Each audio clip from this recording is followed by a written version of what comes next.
Oh, you know what I love? Sports. I love sports. Sports. When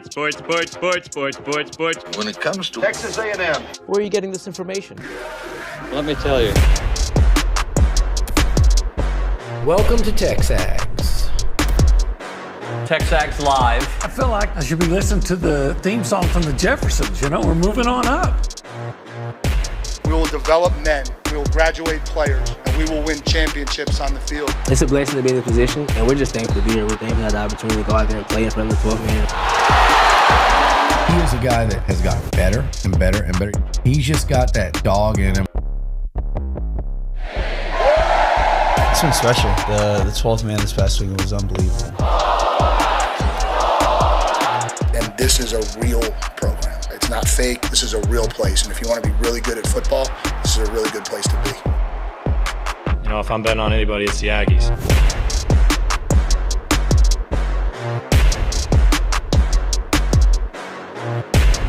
So if the go hour with Nuño and OB is the A team, and Brauny and Buchanan is the B team, We've already discussed this. what's the C team called? Or what are we called? It's the bro hour. The Bro Hour. I forgot.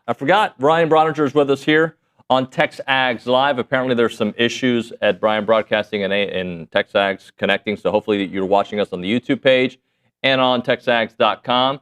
Brauny, thank you for coming in this morning, buddy.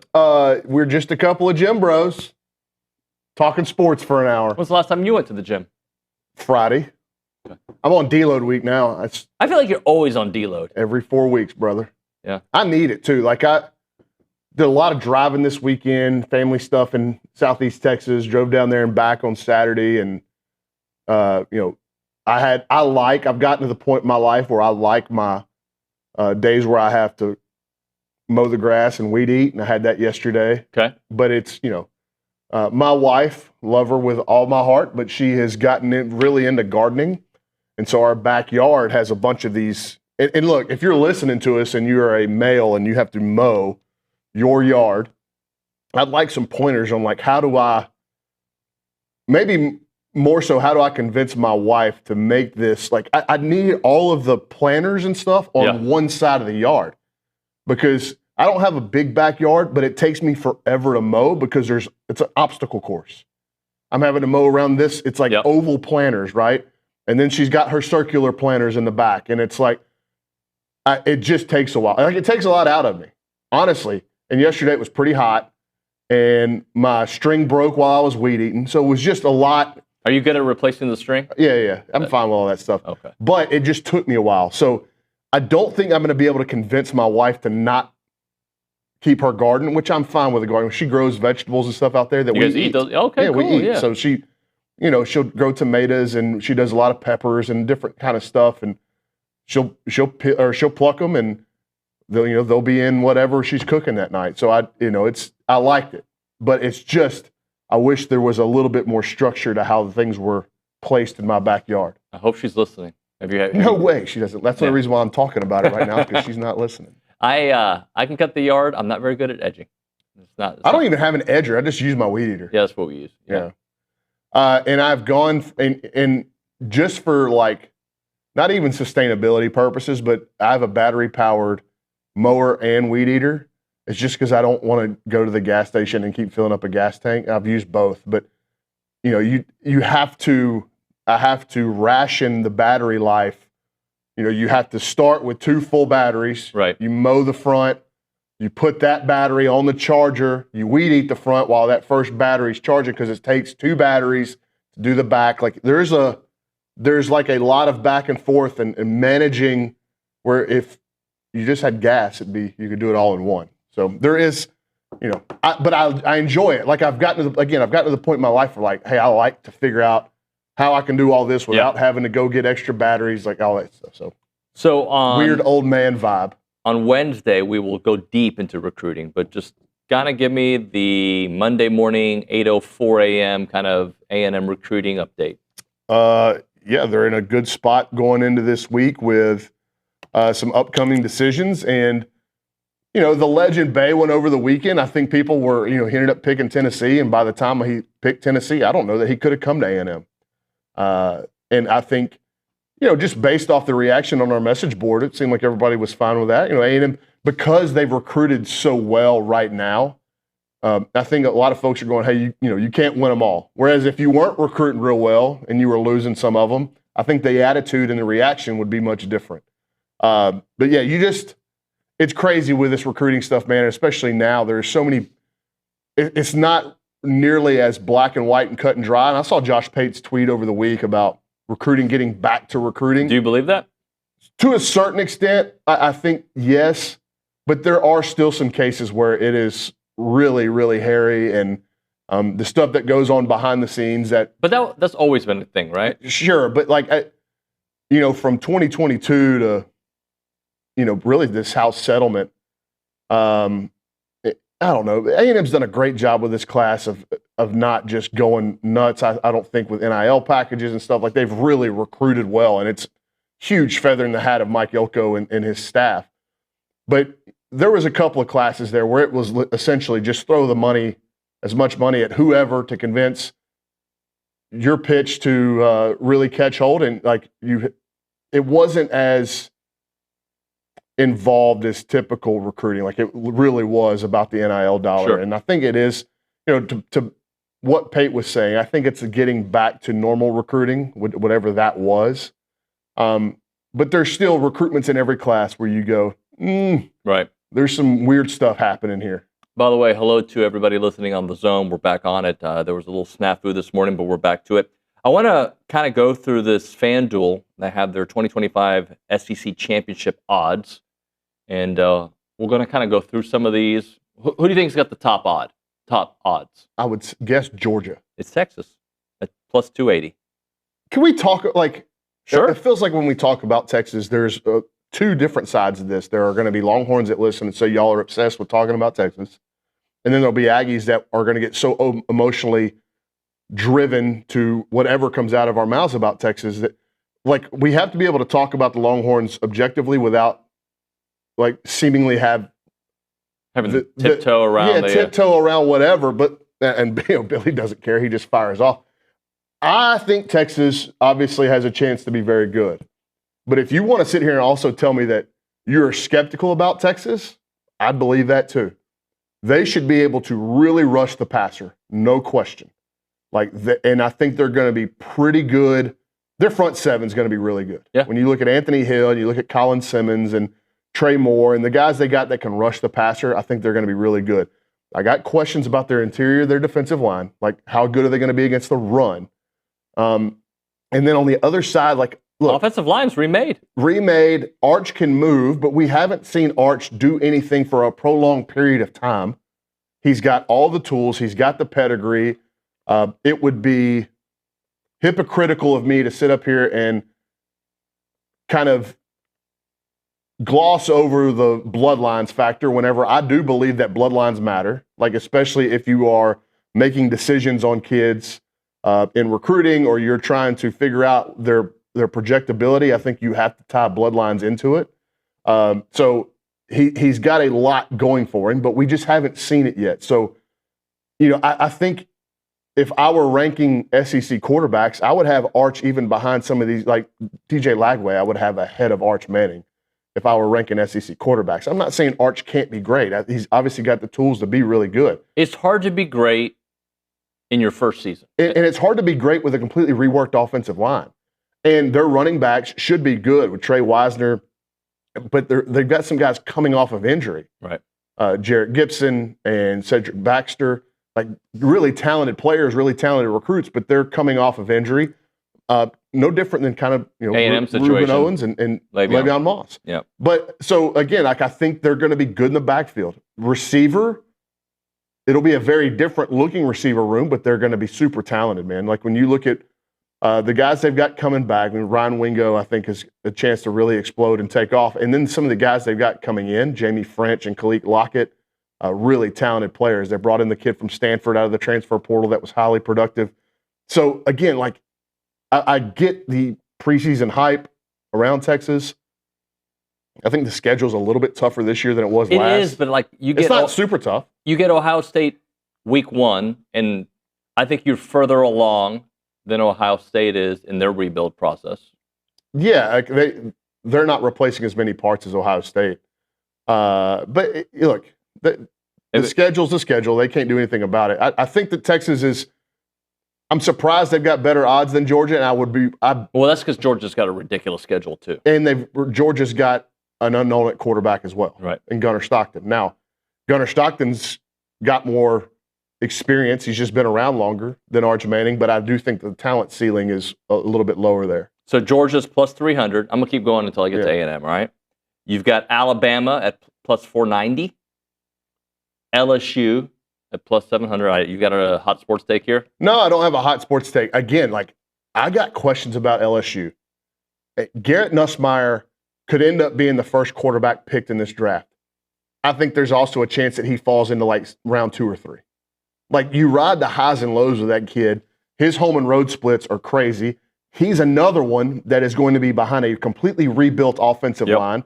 And when they fractured last year, you saw his numbers tank. It happened in the second half here against A&M. Ole Miss plus 1,300. That one I'm struggling with because they're replacing a lot of parts. And then Texas A&M plus 1,500. Talks a little bit about their collapse in November. We understand some of the reasons behind that collapse in November, but it still brings it up. It says, nonetheless, the Aggies have the most returning production in the entire league, paired with a top dozen portal class per on 3. Sorry.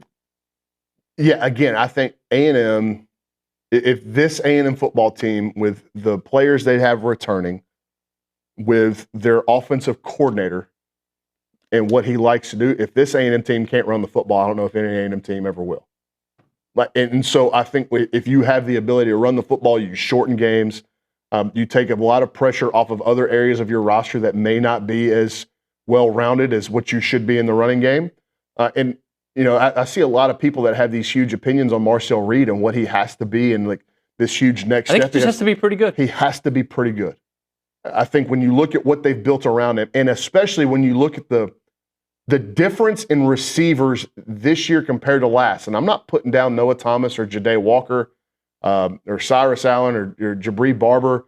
What I'm saying is it's a completely different looking receiver different type of guys with different skill sets. Yep. And Billy and I had heard over the weekend, Jerome Miles is a completely different kind of athlete than they've got in there. And that's saying something when you look at Casey Concepcion. And how healthy can he be? He's pretty close. I mean, he ran track in the spring.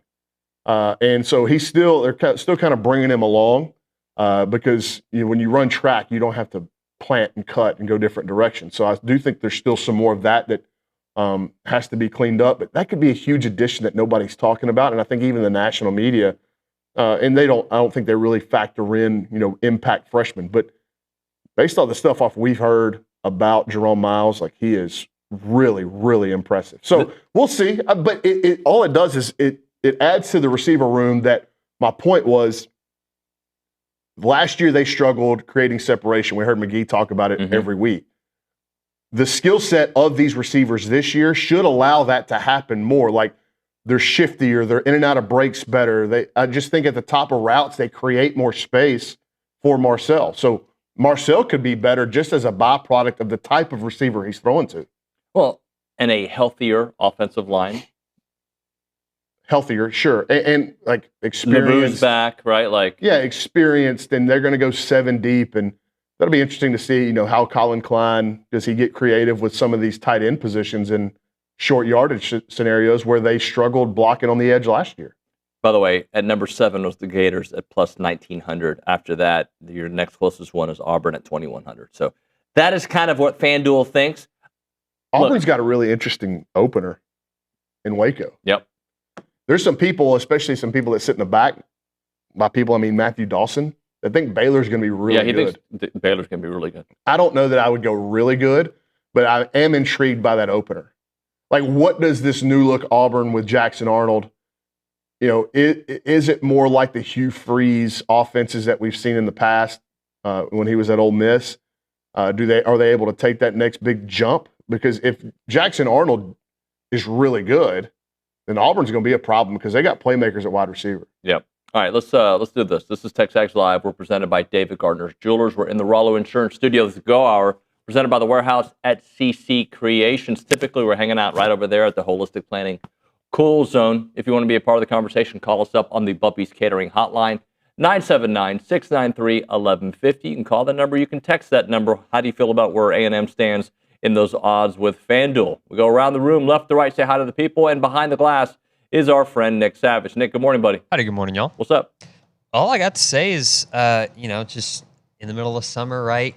We get to get a little bit more creative with some of our guests. So I'm a little excited about one of the guests you got lined up a little bit later today. So I'm just going to leave it at that. Should I explain what we're doing? Yeah, probably, because you can't assume everybody's seen the documentary that you're going to be talking about. I'm just going to say the name of the documentary, and it's going to be in and out. Love all right? it. Do it. Hey, now, I should probably use the different one. It's called The Poop Cruise. It's on Netflix. Go ahead. Poop Cruise. We're not going to focus on one of those words. We're going to focus on an Aggie who was on that cruise, who was on that documentary. What word was it? The first word. What was it, though? It rhymes with loop. Luke? Loop. Loop? Yeah, it rhymes with it. Oh, okay. And Snoop. I was looking for another reason to do my fart noise. No, we're not going to do that here. But we'll talk to Ashley Crill, who was on that poop. Dog it. On that cruise about her time. We're going to be adults about this. I'm doing that interview by myself, okay? Good, because I'm not mature enough to handle it. I know. I'm sure she's a great Aggie. And she's awesome. She travels to all the games. I think she went to Denver for the NCAA tournament. Like, she's a diehard. They made that decision, though, to call it the Poop Cruise. And I grew up in a fart funny house. Okay. Somebody could fart, and I'm going to laugh. Okay. Well, so I think Poop Cruise. I think that we're bearing the lead. They were stuck at sea for 6 days. Hold on. You're not burying the lead when you call it Poop Cruise. But that's a byproduct of what happened. We're not going to focus on that. We're going to focus on the electricity. Nick knew what he was doing whenever he brought this up. He did. I saw your face light up when you heard about it. That was my OB moment of the morning. Anyway, we'll talk to Ashley at 9:35. What else we got on the show? We got Chrissy Freud, who has been at the Manning Passing Academy. She works for USA Today. She'll join us at 8:35. Braden Gall at 9 and 10 o'clock hour. Toney Hurd Jr. And we'll have Tyler Shaw of KBTX with us. Matthew Dawson going to talk a little bit about the NCAA and some of the decision-making they made at 10:20. All right, let's go to the Angry Elephant News and Social Center. Mr. Nygren, what's up? What's up? How are y'all? I'm well, buddy. How are you? I'm doing pretty good. Your Astros looking pretty good? Yeah, they're looking. His Astros. They're looking. Our Astros. Our Astros are looking really good. Yeah. 5 out of 6. I worry about the offense. I do too. That's fair. Getting Jordan, the hope is that when you get Jordan back, it starts changing. But they are pitching at maybe the best level in franchise history. Yeah. Which is ridiculous when you think about some of the Hall of Famers that have pitched for them and Cy Young type talent. Well, it's ridiculous when you look at they have all these guys hurt and they're still pitching better. Like their data and analytics people are incredibly good. Yeah. They've won games 1-0, 2-0, and I'm like that. At the MLB level, that should not be. How sustainable is that? That's what I'm asking. Yeah. They keep coming on the right side of the coin. We talked about this during A&M season. What happens if A&M's on the right side of a couple of these breaks and it changes your whole season? Over the course of 162, that's why you play so many, because you think it'll even out. Yeah. But right now, the coin keeps coming up the Astros' way. So, is it sustainable? I'd like to see a little bit more offense, but man, aren't they 2 games off of the best record in baseball? Yeah. Right. And they're an 8-game lead in the division. Yeah. They're right there. Nygren, what do you got for us? We'll go from the diamond to the hardwood. 2 former Aggies landed summer league contracts. Wade Taylor landed one with the Bucks. Zurich Phelps landed one with the Dallas Mavericks. Wade Taylor and Zurich Phelps were not drafted in last week's draft, but get a chance to make a G League roster with the solid summer league. The Dallas native Wade Taylor averaged 14.6 points, 3.5 assists, and 1.5 steals per game across his 4 seasons in the Maroon and White. Zurich Phelps averaged 13.6 points, 5 rebounds, and 1.8 steals per game in his 1 season in Aggieland. The NBA 2K26 Summer League begins July 10th from Las Vegas. Good stuff, Reese. Appreciate you, buddy. All right, we'll hit a break. When we come back on TexAgs Live, what do we got? We've got, we'll just figure it out because we kind of talked about that in this segment. Well, we got a couple things to get into. The bro hour. I would love for you to do push-ups on this desk. right Why now. on the desk? I don't need to do push-ups on the desk. Why not? Do it. Yeah, see? Nigel told you. No. You can do push-ups on the desk. You can do push-ups wherever you want. I'm not going to. All right. Can you talk about 1775 with me, or is it just weird? Well, no, it's not weird. It's just I won't do as good of a job as Olin will, because you know what Olin loves? He loves meat. He loves smoked meats. Yeah. He loves them. He said his favorite is the jalapeno cheese sausage and the brisket. He gets the turkey sometimes, too. Well, he's a gobbler. Yeah. I like going to 1775 to talk. Like, yeah, I want the food. The food's fantastic.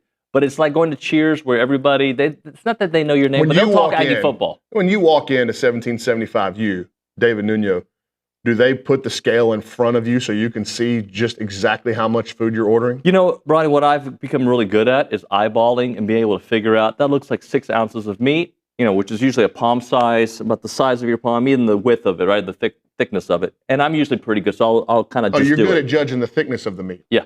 I'm really good at that, yeah. It's fantastic when you go there. They have the queso mac and cheese, which is one of my favorites. And top 25 new barbecue joint spots in Texas Monthly, Southern Living's top 10, prime smoked meats to perfection.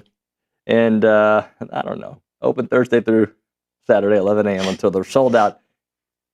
8203 Ravensdorfer Parkway in College Station. Call them up, 979-492-6241.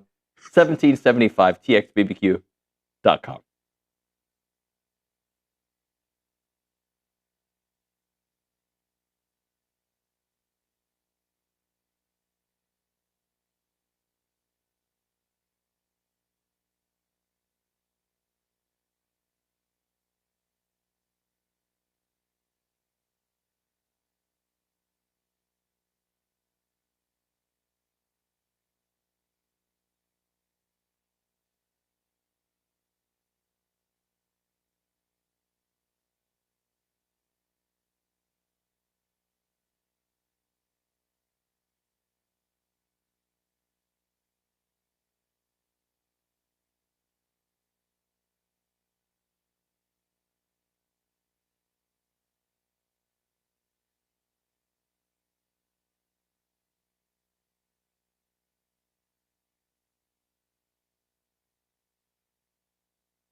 So on the YouTube page, Clint says Brauny completely losing it during 1775 TexAgs goal. I'm too sophomore to be able to. The Aggie kid, Nuño to Brauny during the break. Gosh, can you just have one mature segment?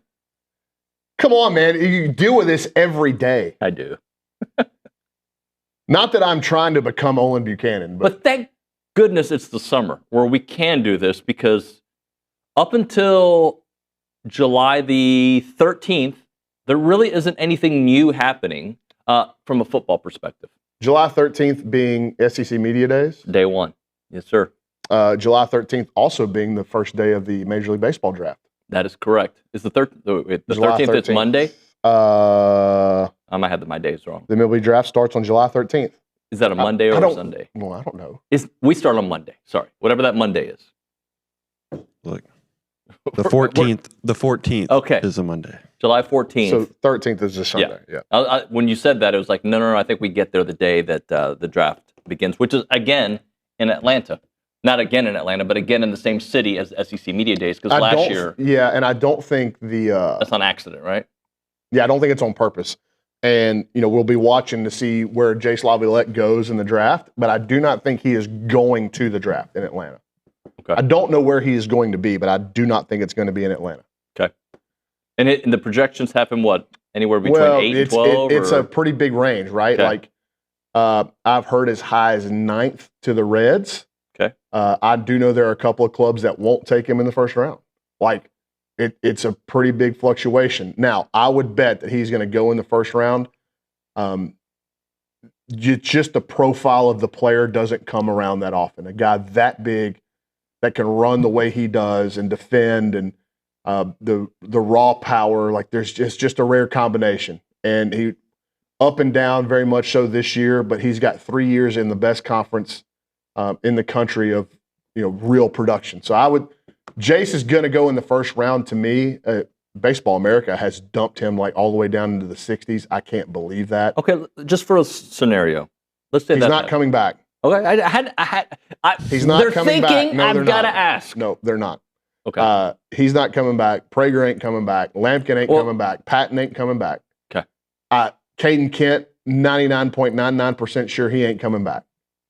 Where it gets interesting, though, and if you've been following our baseball transfer portal thread, we have a section where we talk about where there's MLB draft risk.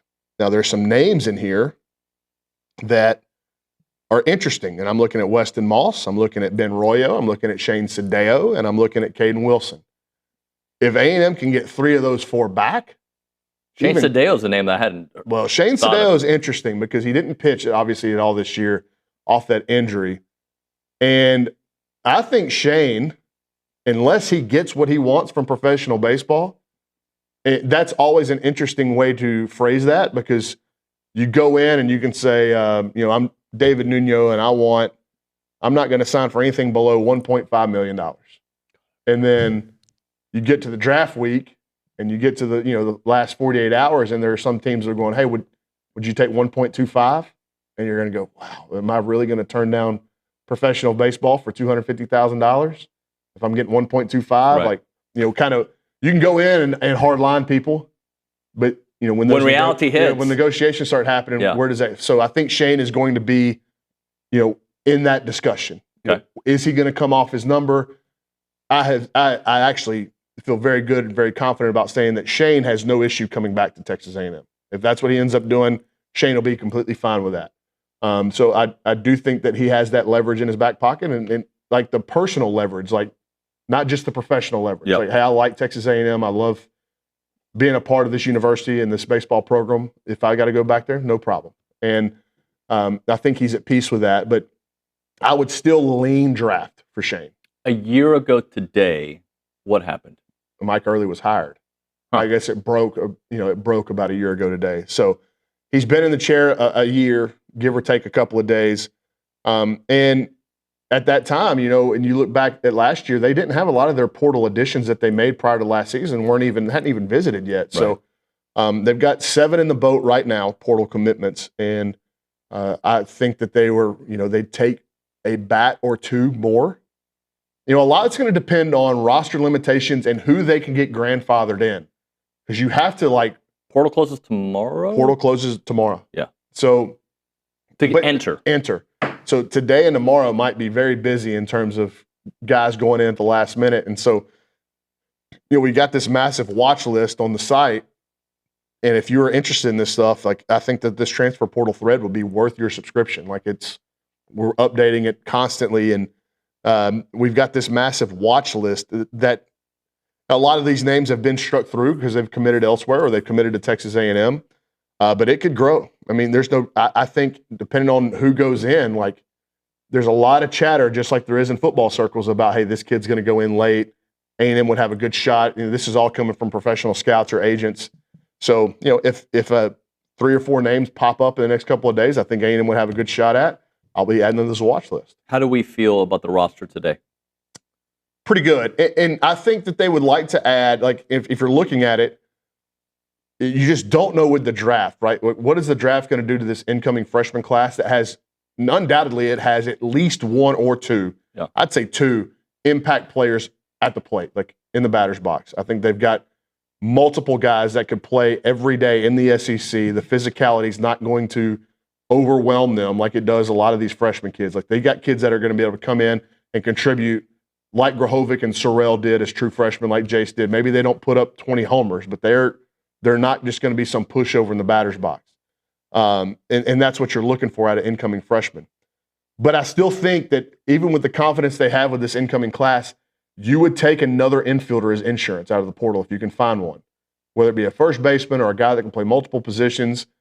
I don't think they would turn down another outfielder out of the portal if it was the right outfielder. Now, if you told me that Blaine Bullard, their signee out of Klein Kane, was going to come to school, I would be less worried about them going to get an outfielder out of the portal.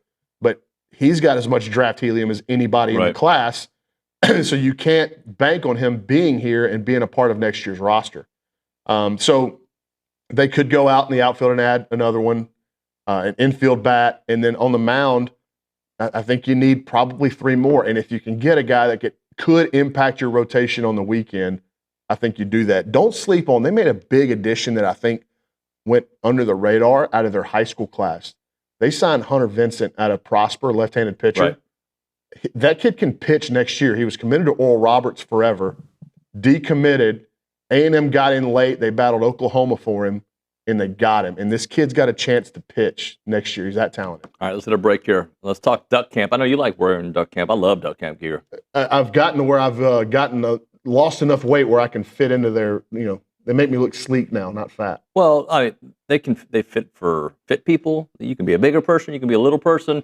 And nothing wrong with that, by the way. And also, if it's summertime, you can wear their hoodie stuff, no problem. You cover up your skin. Yes, great. They got the lightweight performance hoodie, breathable, quick dry, made to battle that 100-degree heat. They got the scout shorts, tough enough for the hunt, stylish enough for post-game beers, and the essential hoodie, so soft, comfortable, you might decide to sleep in it. Brauny's done it. And the lightweight fishing shirt built for the flats, but clean enough for the tailgate. Whether you're gearing up for a hunt, a fishing trip, or just trying to survive September in College Station, Duck Camp's got you covered.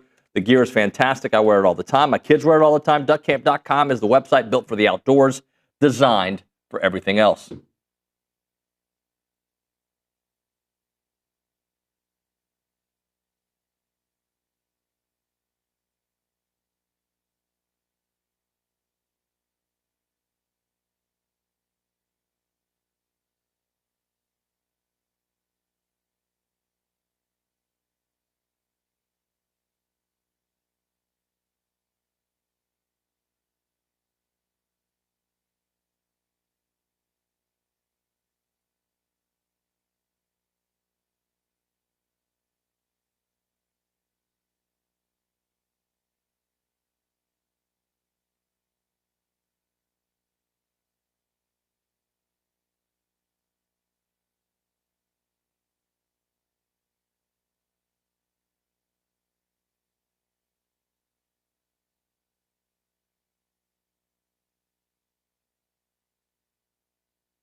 Don't forget to register for the 2025 TexAgs preseason kickoff, available to all premium and varsity subscribers. The registration link is in Billy's forum. That event is July 26th at the MSC. We're going to hear from a couple of the head coaches, several of the head coaches across A&M athletics, as well as have athletes in attendance. If you would like to sponsor a table for the event or donate an auction item, please email sponsors@texags.com and come kick off the 2025 season with us. I look forward to that event. It's cool to see the coaches kind of relaxed. Coach Elko last year was enjoying it. Coach Early was enjoying it. Buzz was there for a few seconds. He was there for a while. No, but he left quickly. He spoke, he left. No, didn't he do the forum with the other coaches? Mm-hmm. Yeah, he talked for a while. Yeah. Anyway. I love it, though. It's one of my favorite events. I do enjoy it. And I have some ideas that I'm going to float by Miranda Powers, who does a phenomenal job of organizing all that. Yeah. I have a meeting with her today at 1:30 if you want to join us. That's a little bit late for me. I'm usually, that's. Yeah, you work from 9 to 12. Yeah, and then it's, lunch and gym. Lunch and gym. Jiu-jitsu in your future? Are you kidding me? So there was a note, that Aggie kid is asking who our freshmen were most excited about. You spoke about Jerome Miles earlier. Obviously, I'm very... How do you know you're talking about football? He was talking about football. You know that? Yeah, I do. Okay. Yeah, he's a I didn't want you making an assumption. But Marco Jones is another name. There's a lot. There are a lot. And I think that the coaching staff, I know that they're very excited about that group. And you can go position by position, and they're going to go, yeah, that kid, like he's... DJ Sanders, Landon Rink, Chase Sims, Marco Jones on the defensive line. I've heard great things about the two running backs, like Jamarian Morrow and Tiger Ryden. They talk about Tiger Ryden as like the most really well-rounded back for such a young kid, like understands the value of a 4-yard gain. Well, I'm excited that you have a couple guys with that much promise that know they're going to have to wait their time. Yeah, and I think in an ideal world, especially if you can, create some leads early on, maybe against UTSA or Utah State, you get those guys in the game. Because, look, like last year, you hope you never have another season where you have that type of attrition at one position like you did in the backfield. But these kids, these true freshmen, are going to give you some insurance in case you do, and you just don't want them to run out there being so green if they've got to play meaningful snaps in the SEC. Yeah. Other freshmen that I'm interested in seeing, let me just kind of go through this list right here. Those are the ones, though, at spots like Jerome Miles, those defensive linemen. But I don't think he's going to play. Yeah. Like, those other guys have a chance to play. The kids they brought in the secondary, they like them a bunch. I don't know that they're going to have to play. Like, when you look at the positions where the roster may allow some of these young guys to get in, I look at defensive line, I look at edge. I don't think, like Keati Armstrong, I don't think tight end's a spot you're going to have to get him on the field. Obviously, offensive line, you get those guys to wait. And that's what you want, is you don't want to have to be rushing offensive linemen to the field. So I think the roster's in a good spot to allow some of these kids to kind of grow and develop and get their feet wet and bring them along slowly, except along the defensive line where I think they're going to be important depth pieces. Yeah, Landon Rink, a name we didn't say, but I said Rink. You did say Rink? Okay. All right. You don't listen when I talk. It's okay. Sorry, what did you just say? I'm used to that at home. Yeah. I'm sorry, I didn't hear what you said. Mm-hmm. Uh-huh. Anyway, those are a couple things. Let's go to the Angry Elephant News and Social Center, because SEC Mike, friend of the show, he has some opinions on big games for A&M. They're all big in the SEC. So over the weekend, SEC Mike gave his 3 most important games for A&M this fall. In order, number 1 was Week 14 at Texas. Number 2 was Week 7 at Florida. And number 3 was Week 5 at Auburn. So I'm curious what y'all's 3 biggest games are and what you think A&M's record Well, let's identify what do we think as big games, because big games obviously evolves as the season goes on. So when I look at a schedule, I look at the games that I expect you to have, right? So then the big games are those swing games, right? Those games that, or maybe, like, you've got to win one of your 3 big road games. Have to. I'd like to win 3, I'm saying, but you have to win one of those 3 big road games. I would agree with him on Florida. And I can understand when you look at Auburn, it's the first SEC game, it's at home. But I just don't know what Auburn's going to be. if Auburn, they beat you last year on the road, I think every A&M fan will tell you that shouldn't have happened, but it did happen. And again, like Auburn's definitely an upper echelon game in terms of importance, but I'd go to the end of the schedule and look at LSU and South Carolina. I don't even know that at Texas. I know why it's important, but I can make an argument that some of those like at LSU and South Carolina at home would be bigger, more important games for A&M season.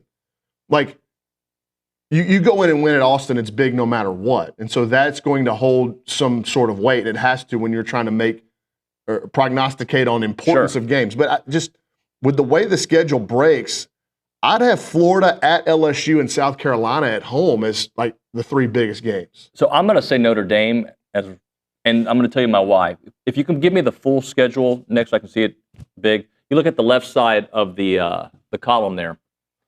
If you get the Notre Dame game, I believe you have an opportunity to get to October undefeated.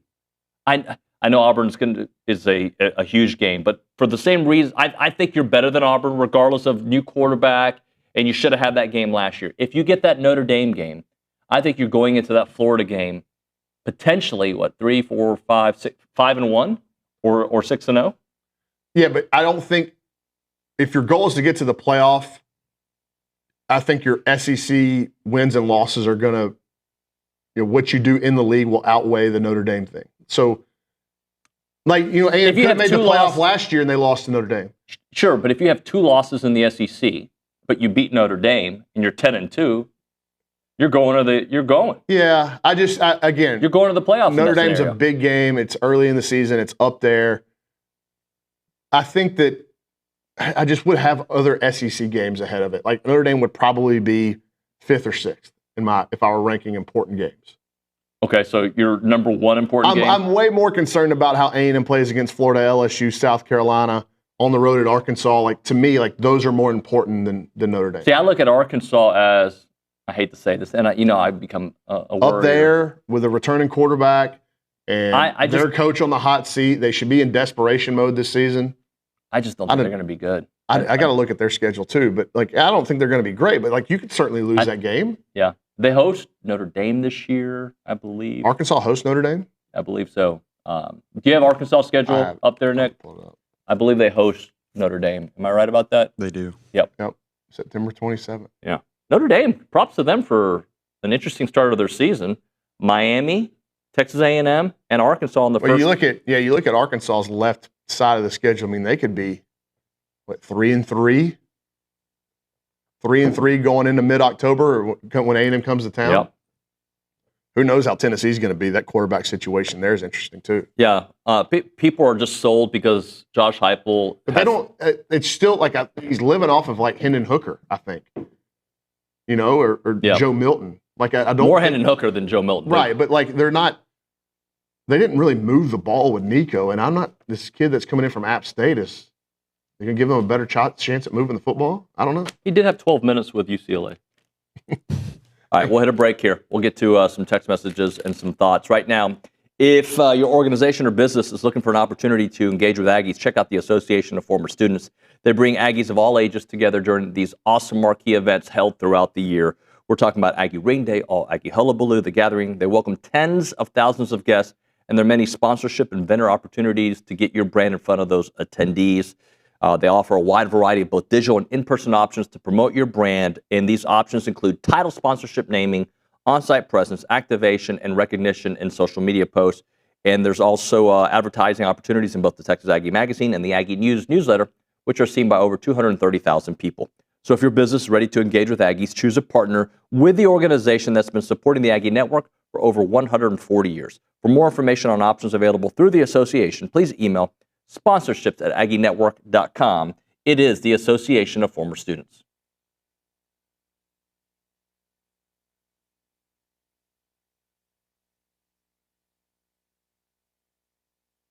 Let's talk a little Snaps clothing. David Nuño here, and I love wearing Snaps clothing everywhere. I've got the flannel on right now. You've seen me in the Tailgater collection with the A&M gear. It is fantastic. If you see me around town with my sons, Christian and Cruz, they've got a bunch of Snaps gear. When they have big games for Consol, they wear nice clothes, so they wear their Snap stuff. And I'm telling you, with baseball season here, let's all kind of go looking stylish and fit to the games there at Olsen wearing the Snaps clothing.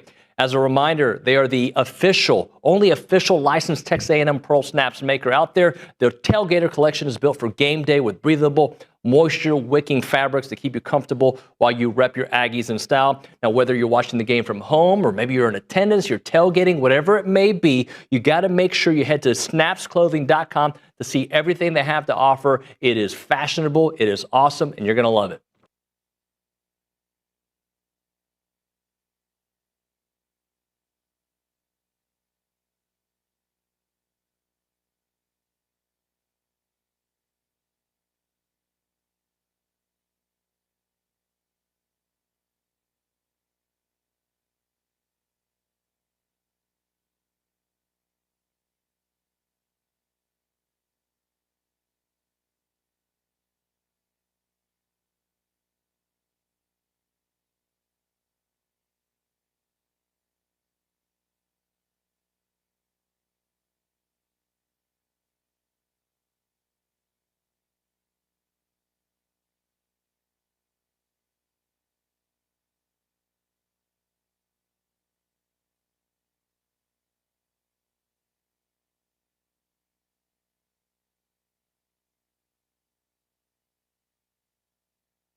TexAgs Live, presented by David Gardner's Jewelers, Rollo Insurance Studio. YouTube page, we'll get to Reese here in a moment. Chris Callahan says Notre Dame, Florida, and LSU as his big three most important games.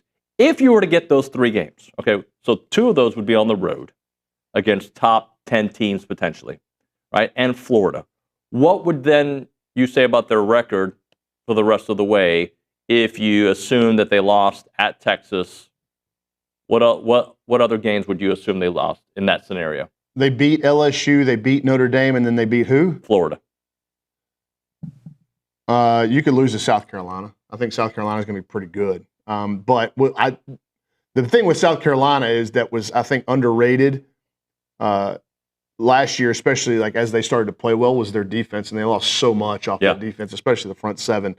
So I do think the matchup, today in late June, and you're looking at a game on November 15th. But today, I would say that matchup favors Texas A&M with what they should be able to do well. So I agree with you. Again, like to me, what are the coin flip games? I think Notre Dame's coin flip game. I just don't know about Auburn. Right now, it has to be a coin flip game today, right? I would favor A&M. I think Florida's a coin flip.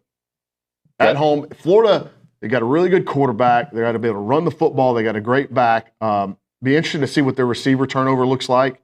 But I think Florida is coin flip, LSU coin flip, South Carolina coin flip, and then Texas, obviously.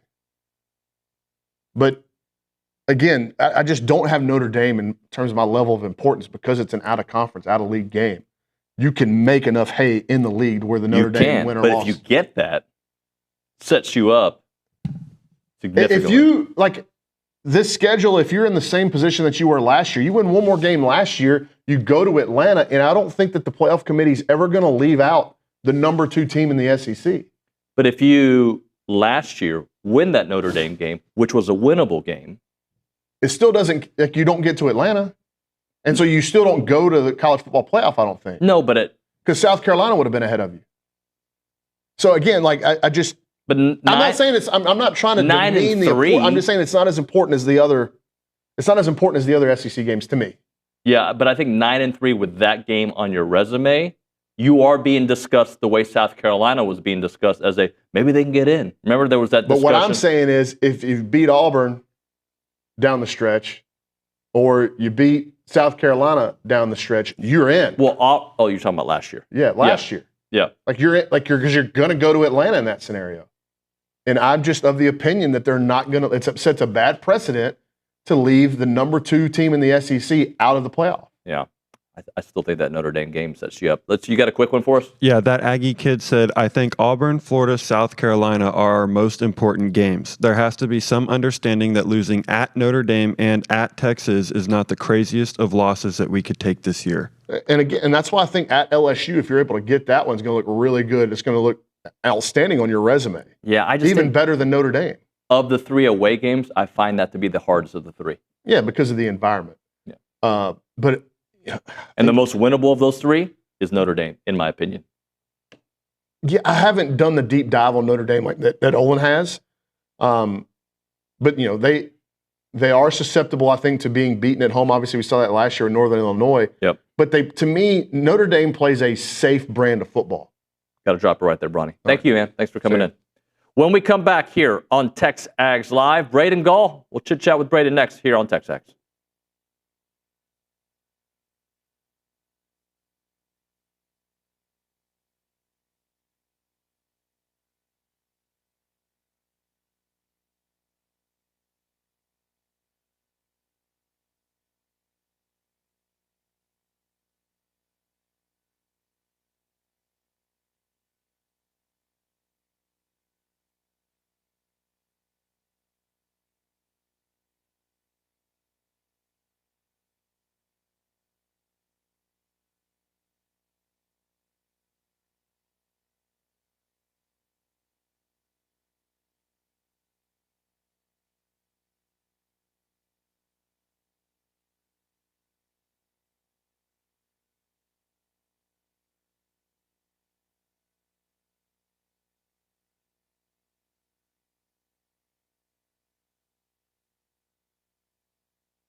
And we're back. TexAgs Live. We're presented by David Gardner's Jewelers Rollo Insurance Studio. Everybody's like, nah, I'm not doing the show today. That's how we roll. Anyway, while I try to figure out what's going on with Braden Gall, we're going to go to the Angry Elephant News and Social Center. Reese Nygren, I'm going to text him a link if you can just tap dance for us for a few seconds. I can. So over the weekend, 105 Texas A&M student athletes made the first-year SEC academic honor roll. This honor roll recognizes freshmen and transfer students who accumulate a 3 GPA or higher in the preceding academic year or their first year at the institution. This sets a new program record, with the previous being 101 students just last year. Baseball led the way of all sports with 20 players, followed closely by football with 19.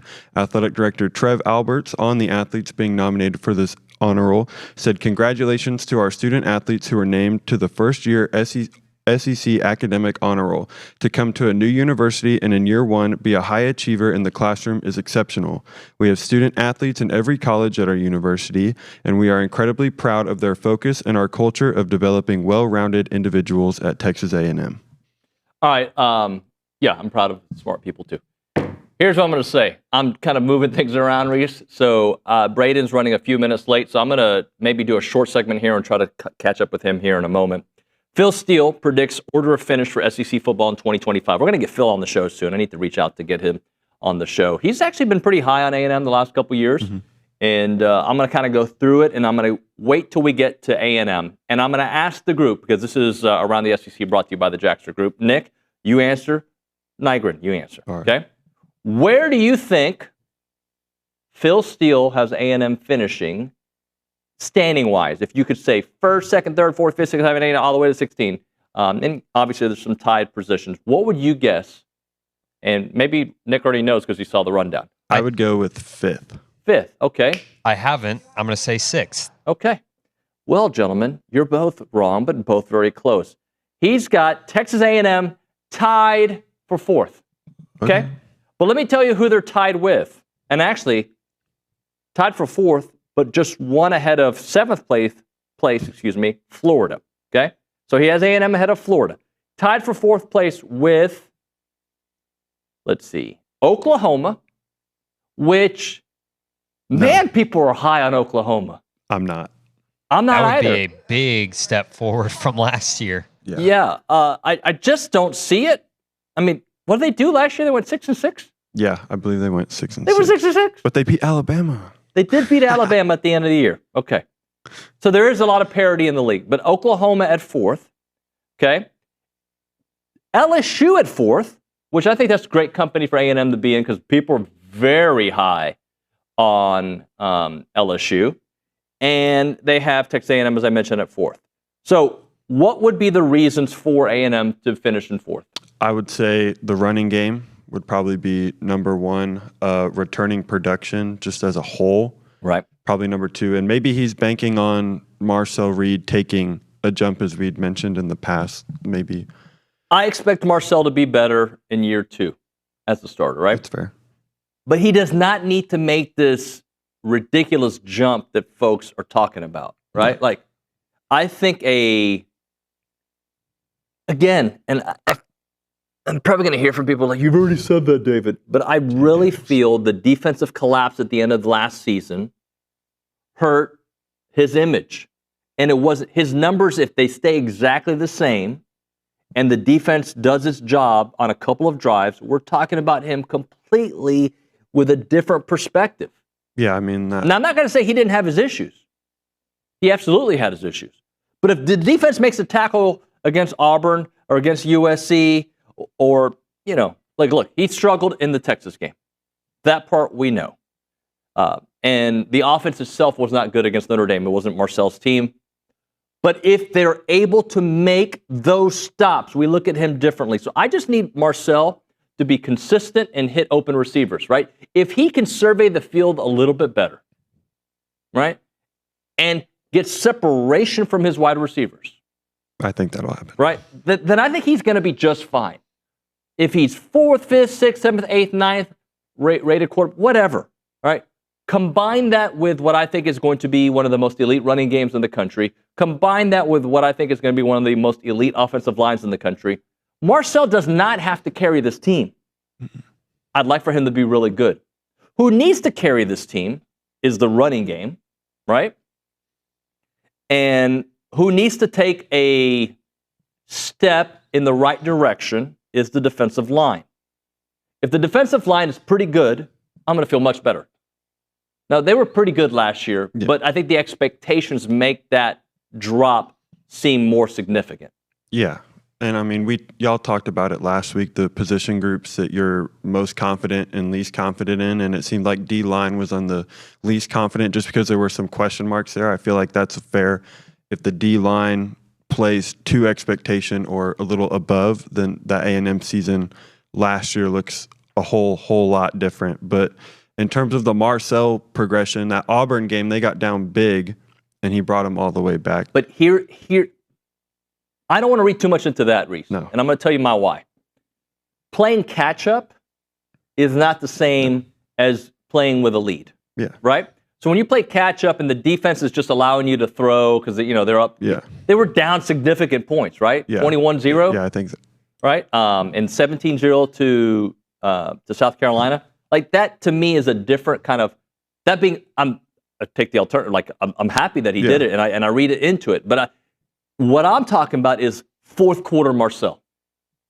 Fourth quarter Marcel putting the Aggies in position to win games at Auburn and to win the Las Vegas Bowl. Yeah, that's what I'm reading into. He was able to drive. Now, we can go back to the Texas game where the offense didn't get going, all right? We got that. The USC game, Noah Thomas didn't do him any favors by that pick because if that pick doesn't happen, they're a 9-win team last year, right?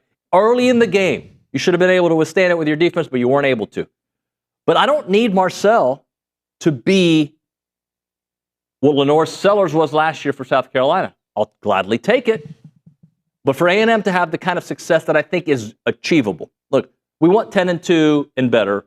We want a playoff berth. Okay. But from where we are right now, a team that went 8-5, right?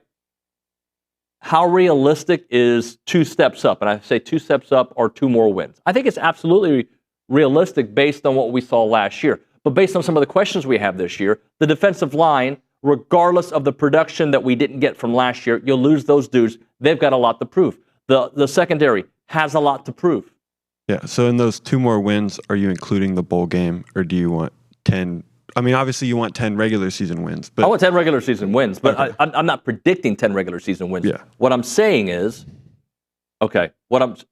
maybe we should hit a break here, Nick, because Braden Gall is going to join us, and then we can get him on the other side. What I'm saying is, for them just to take, we all point at last season and say, look, if they just make a play in this game or this game, this is a 9-win. But I don't want to use one season as my snapshot for the next because the storylines and the situations change. What I do want to say is, if you get a better version of that offense, which the offense at times was really good last year, and the secondary takes the necessary, they make the necessary improvements, then I think we're talking about a team that 2 steps ahead is absolutely possible. We'll talk about that on the other side. Right now, if your wheels have been damaged by potholes, curbs, or mediums, go see the experts at Brazos Valley Wheel Repair. Don't replace those damaged rims, repair them. The experts there have over 2 decades of experience, and they want to make sure that your wheel is returned to perfectly working, safe conditions. They road force balance all their wheels. So when you have all these issues with your wheels, go there because they don't want you to buy new stuff. They want to repair your new stuff. They are fantastic at repairing everything from the bent or cracked rims. Don't let anyone else tell you you have to replace them. And they're going to give you a free evaluation where you can save hundreds of dollars. And by the way, if you're looking for new tires, Brazos Valley Wheel Repair can help you with that as well. And if you bring in a new tire quote, they're going to make sure that you get the best offer possible. And if they can't beat it, they're going to give you $20 cash right there. It is Brazos Valley Wheel Repair. Find them at bvwheelrepair.com or in person at 508 Burnett Street. That is 508 Burnett Street in Bryan. It is Brazos Valley Wheel Repair.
All right, we're back here on TexAgs Live. We're presented by David Gardner's Jewelers, Rollo Insurance Studio. Let's walk the line. I was trying to find a transition to talk to Braden Gall on the Buppies Catering Hotline. What's up, Braden? How you been, bud?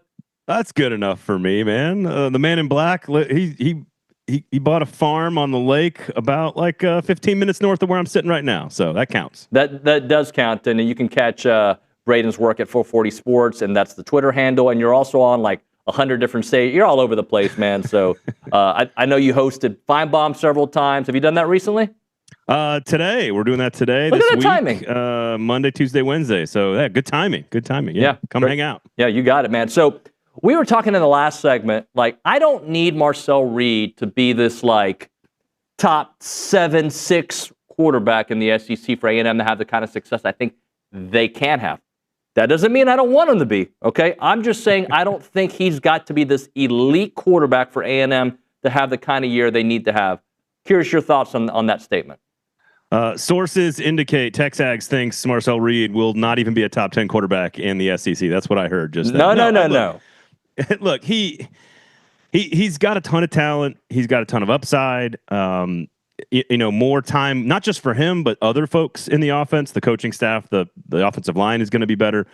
And you guys are certainly closer to all of this than I am. But I think the way I look at it is you don't need to be, and this is maybe your point, I don't think you need to be a top 10 quarterback nationally for Texas A&M to make the playoff. I don't think you need to be a top 5 quarterback in the SEC to make the playoff. I mean, Tennessee got to the playoff with a quarterback who I wouldn't call top 5 in the SEC last year. So, and that's a guy with extraordinary talent and the savior of the organization and all this stuff, worth $2.2 million a year apparently when you're a backup. And so it's more about what if the rest of if the defense comes along and sort of year 2 with Elko's system and everybody's a little bit more like that half a step faster because they're more comfortable in the system in terms of diagnostics and be where you need to be. And then the offensive line is just, half a yard per carry better or whatever, whatever the margins of increased productivity might be. As long as he also takes that step, I think you could be, to your point, you could be 6 or 7 in the conference and win 10 games. You don't have to be. Now, do I think quarterback play in this league is significantly better this year than it was last year? Yes, I do. So maybe that is going to change who goes from 9 wins to 10 wins or 8 wins to 9 wins or 10 wins to 12 wins, and maybe that is a huge factor here. But right now, these teams all look good enough to win a lot of games, and you probably do need your quarterback to make some plays in critical games, but I don't think you need the super quarterback to make the playoff. We saw a bunch of teams make the playoff last year with really good quarterbacks, not great ones. I want to go back to your quarterback comment here in a moment, but let's keeping it with A&M in that theme. You talked about Tennessee last year, and it got me thinking, is A&M somewhat built like last year's Tennessee? I think the one thing that made that Tennessee team unique, and you can kind of answer the question, I think, for me, which is Tennessee had an extraordinary amount of veteran experience along both lines of scrimmage, and not necessarily elite star players, not guys that are going to get drafted, but just a lot of really 22, 23, 24-year-olds and on the offensive and defensive fronts. And so I think that helped when they would get into a tough situation. They knew they could lean on Dylan Sampson and sort of lean on that group. And they kind of did it with Joe Milton the year before, and those guys kind of all came back. So I think on the offensive side, yes, I think very much so. And to your point, sort of the first full season, right, as the starting quarterback with a whole offseason as the guy and the whole deal. So I think there are absolutely some parallels that you could draw for sure. I think I have to go back and glance at the schedule, but you and I have talked about this. I think the schedule for Tennessee was as much a factor as Tennessee getting into the playoff last year. Everyone needs to be a certain level of good to get to the playoff, but then the team that doesn't have to play, 3 of the top 5 teams in the conference is going to have a little bit of an edge, like Tennessee did last year. Yeah, no doubt. Talking to Braden Gall here on TexAgs Live. So you think the quarterback position will be upgraded in the SEC this year? And I think it's certainly possible. But I guess where I hesitate on that is I haven't seen these dudes play in the SEC, right? There's so many new faces that I kind of struggle with it. What do you say to that? I mean, I would start with the guys who did play. So I think it's fair to say that everyone who, among the top 5 or 6 or 7 quarterbacks, pick the best names, A lot of them played last year, and a lot of them are going to have more of an opportunity this year. DJ Lagway, full season as the starter. Lenora Sellers, full season as a starter under his belt now. Garrett Nussmeier, full season as the starter under his belt now. Even Taylor Green at Arkansas, full season as a starter. Diego Pavia, full season. You can keep going. And I think Alabama is going to have a different type of offense and a quarterback that fits Grubb and DeBoer's system better. They're going to challenge down the field and a little bit more outside the numbers than Jalen Milroe ever really did, especially in the intermediate game. Super talented Milroe, not a knock on him, but just like I think they're going to have a more of the playbook for Kalen DeBoer could be available with Ty Simpson. So I think you go is Ole Miss going to be better at quarterback? Probably not. Is Tennessee going to be better at quarterback after all that talk about Nico? Probably not. But if you look around, I think Auburn's better at quarterback. I think Alabama could be better at quarterback. I think Texas could be better at quarterback. And there's your point. Like, hey, I haven't seen Arch Manning do it. I am not going out on a limb and saying I think Arch Manning is going to be pretty good. I don't think that's a crazy thing to say. But Reed should be better. Like, you could keep going down the list of guys that some who are established. Like, I think Jackson Arnold's a perfect fit in Hugh Freeze's system. I think they're going to do really well there. Is Missouri better? Probably not. So you can pick and choose a couple of schools and say, well, they may not be as good. Oklahoma should be better. I mean, John Mateer is a hell of a player. So I just think across the board, you were not to the Tua, Baker Mayfield, Kyler Murray, Jalen Hurts, Trevor Lawrence. We're not in the super quarterback territory with these guys. But I think we have a lot of really good players that are all like a little bit better than last year. And I think that's what we're going to see this year in the SEC and I think in college football. Braden, if I told you everything that you know about A&M is here, okay? It's all on this table. But you get to pick one position that is going to be elite this 25 season that would make them a playoff team. What would that position be? So there's two answers to that. There's one based on what I know about Mike Elko and what I think what weaknesses or deficiencies he personally can kind of he's going to have a better impact on the defensive front, for example. You know what I'm saying? Like Nick Saban, defensive backs guy, back seven guy. You're okay kind of with middle of the pack players right, because you trust him to kind of elevate them. I think it's the offensive line. I think that 2020 season was the best quarterback play and the best offensive line play that Jimbo Fisher got during his entire tenure. And it's no surprise that was the best team that they had.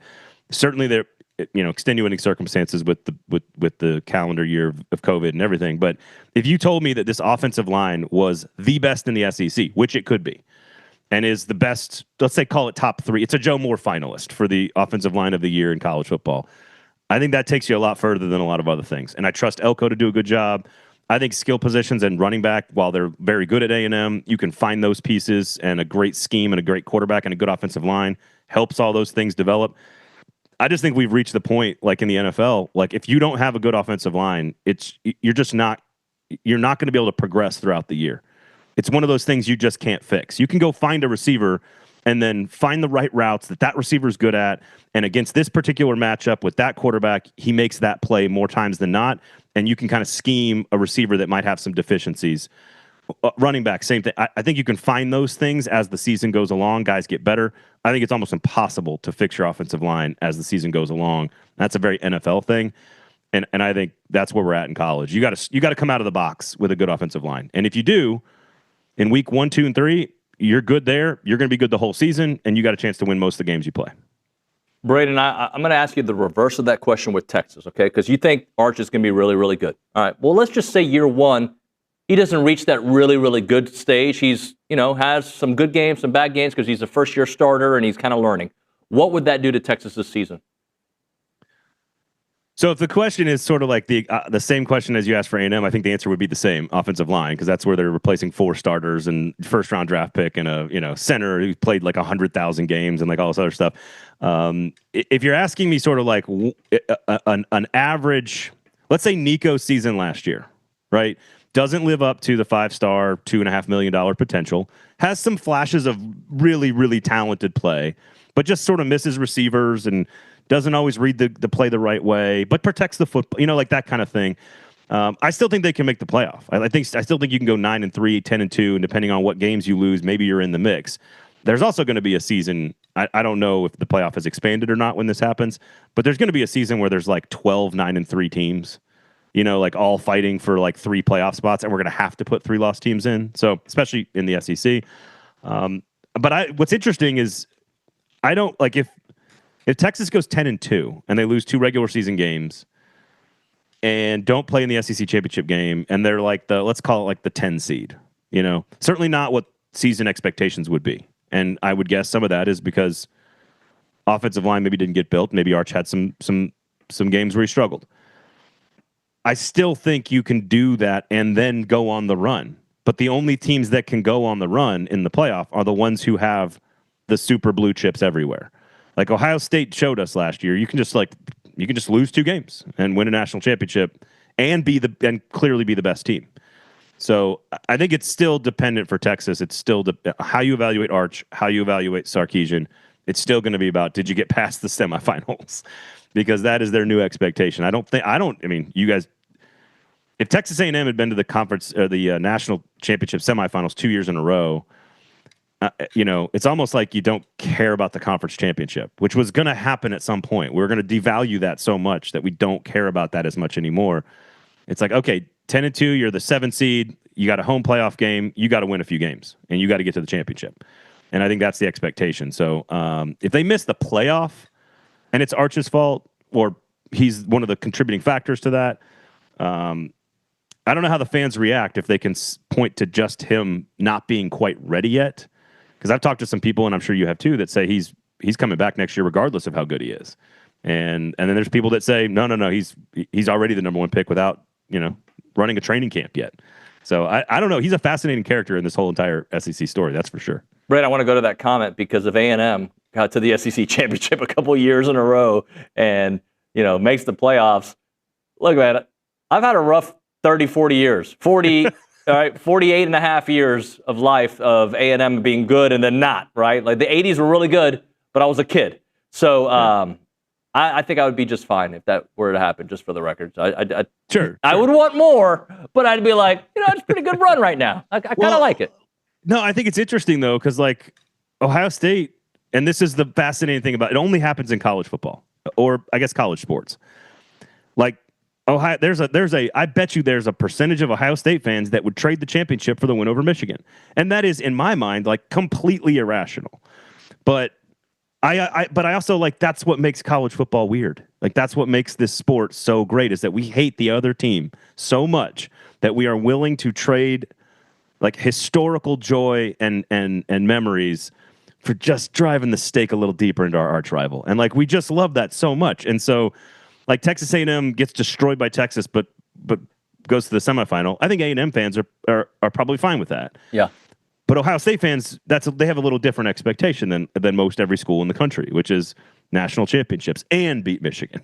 So it's it's the conference championship and the rivalry games, while they always matter in the moment that we're watching them and that we're playing them, I am going to be curious to see over time how the fans prioritize some of that stuff for the programs that are used to competing for national championships. And that was going to happen. That was bound to happen over time. I'm going to ask my audience, if you had an opportunity to win a national championship, but you lose to Texas, would you flip it? No, I got to beat Texas. If I text the show, 979-693-1150, let me know and send me your LinkedIn so I can block you. All right, let's move on to Georgia. I am fascinated by Georgia because regardless of what you think happened last year and what's going to happen this year, I think Kirby's elevated himself to I just believe in Kirby. I think he'll figure it out regardless of Gunnar Stockton or not.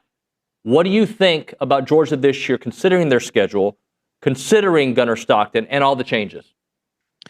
I'm with you on how interesting this team is going to be for sort of Kirby Smart's, just evaluating him to some degree. Not that he's not great or the best coach in America or the best program or whatever, but it's clear, and he said this as much. This is not you or me saying this, but he said this as much, that one of the biggest impacts on big programs in the new era of roster management is they don't have 3 or 4 waves of 5 stars to throw out there, whether it's an injury in season or rebuilding after the year.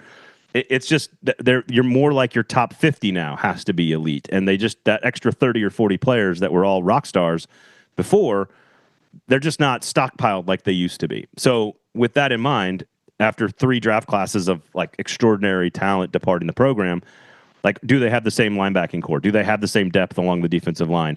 I actually don't think it's Stockton that I'm concerned about. I think Stockton this is a 4-star kid, high-level recruit who came in, did everything he was supposed to. And, like, I thought he acquitted himself pretty well in a difficult situation last year at the end of the year, regular season. I mean, showed his toughness for sure. So it's less about Stockton and more I think about, like, can Kirby fix the defense, like, by week 2? Or does he fix the defense by, like, week 10? And if he fixes the defense right away, meaning sort of replaces another wave of elite NFL players, Georgia's probably going to be pretty good. So it's less about are they good and more about how good and how quickly. And I'm with you. I would not bet against Georgia. I would have them in my top 5. I think they're one of the 2 best teams in the conference. But because LSU comes back with so much, because Florida and South Carolina seem to be trending in the right direction, because A&M is getting better, because Alabama looks like they could be better, Texas looks like they're surging as well. There's so much more there for Georgia to deal with. And so this is one slip up and you're not playing in Atlanta. But again, 10-2 losing a tiebreaker could still put you into the playoff. And once you get into the playoff, I am still picking one of the 2 or 3 or 4 most talented teams. Like, our top 4 at Athlon, or top 5, is Texas, Georgia, Clemson, Penn State, and Ohio State, and I'm not in no order, just those 5. If those 5 teams all have 2 losses and they're all in the playoff, I will be picking one of them.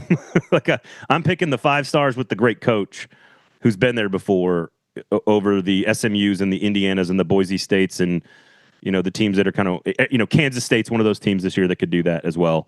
That I really like. I'm picking the team that has the 5-star talent and the established coaching staff once you get to the playoff. Braden, got a minute left. Last thing for you. Who is a team that you would not be surprised does not reach their expectations? Of the top 4 or 5 teams in the SEC, who's that one team you look at like, man, I wouldn't be surprised if they have maybe not a rough year, but not a good year? Probably the cop-out answer is probably Florida or South Carolina. Just because we've never seen it with South Carolina ever, like in the history of the program. With all due respect to Connor Shaw, who I love, and Florida, it's about DJ Lagway's injury. Like if he's fully healthy and plays all 12 games, I don't have a lot of questions about Florida being capable of being good. How much of last year's November run was built on sort of just like, was it real on defense in particular for Florida? So I think it's kind of a cop out to say, we've got Florida and South Carolina in the playoff as in the top 12 preseason rankings, and they are 5 and 6 in your question. They're the bottom. I'm not picking Alabama, LSU, Georgia, or Texas here, but I think Florida and South Carolina have the most questions and the least proven commodities. Braden, great stuff, man. Enjoy the Feinbaum show. We'll be listening. All right. Yeah, hang out. Thanks, man. See you, man. Braden Gall on the Buppy's Catering Hotline. Appreciate his time. We'll hit a break, and when we come back, the Poop Cruise talk. That's right. I don't want to say that word too much. But Brauny's not in studio. Ashley Crill will tell us about her adventures, not only shooting the Netflix documentary, but she's a great Aggie, by the way, but just the whole adventure on that cruise. We'll get into that on the other side. And right now, insurance decisions should not be made in 15 minutes.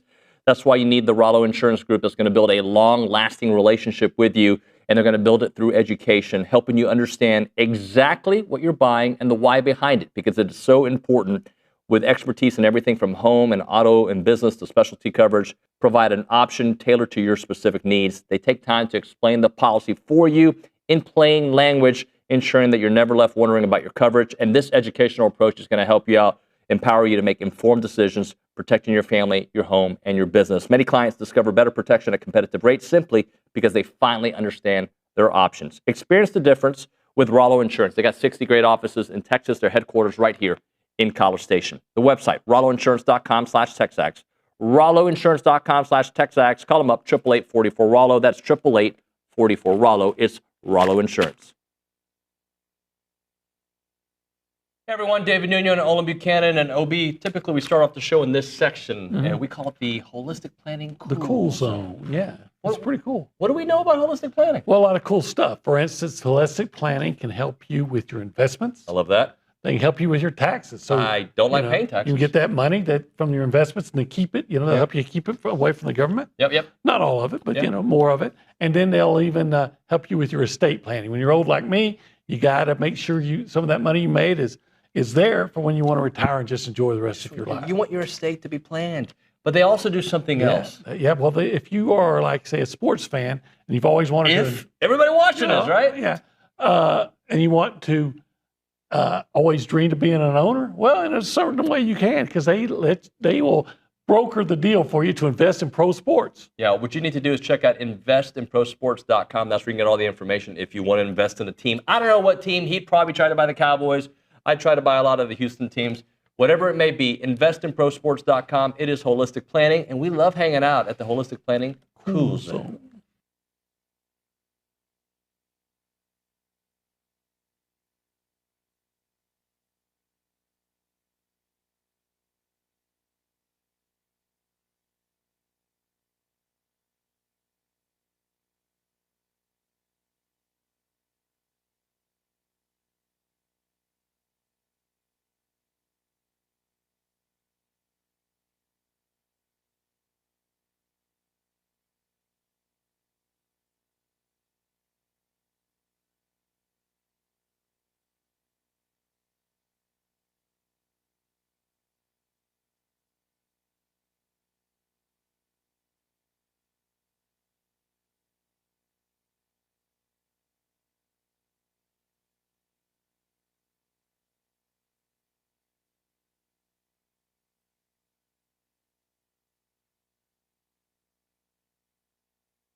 We're back here on TexAgs Live. We're presented by David Gardner's Jewelers. We're in the Rollo Insurance Studio. So our next guest, not typically the kind of interviews we do on TexAgs, but she's a great Aggie. I've known her for 20-plus years from her days with the Houston Astros. She's worked there. She's worked all over the place. Let's go to the Buppy's Catering Hotline to talk about the Poop Cruise Netflix documentary.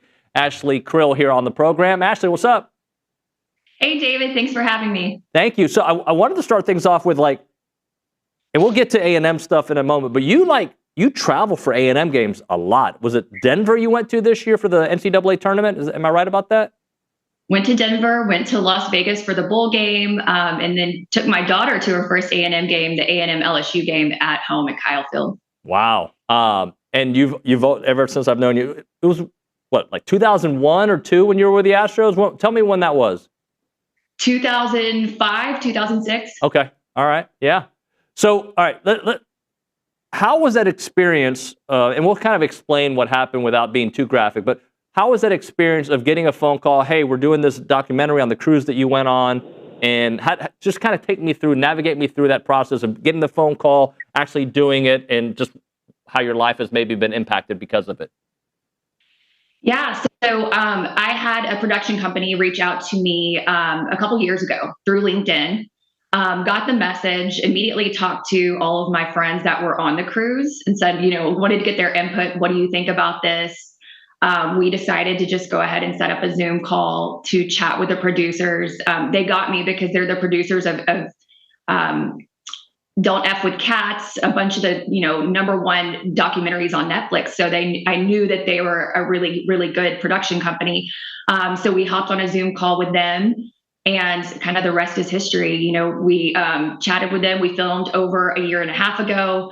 And to see it come out and be #1 on Netflix for the past week, it's pretty crazy. So my best friend's little sister is my little sister. Adriana Perez was on there, and I remember getting updates of this cruise. I was working at Channel 13 in Houston at the time, and I just remember how it unfolded. So this was your bachelorette party, right?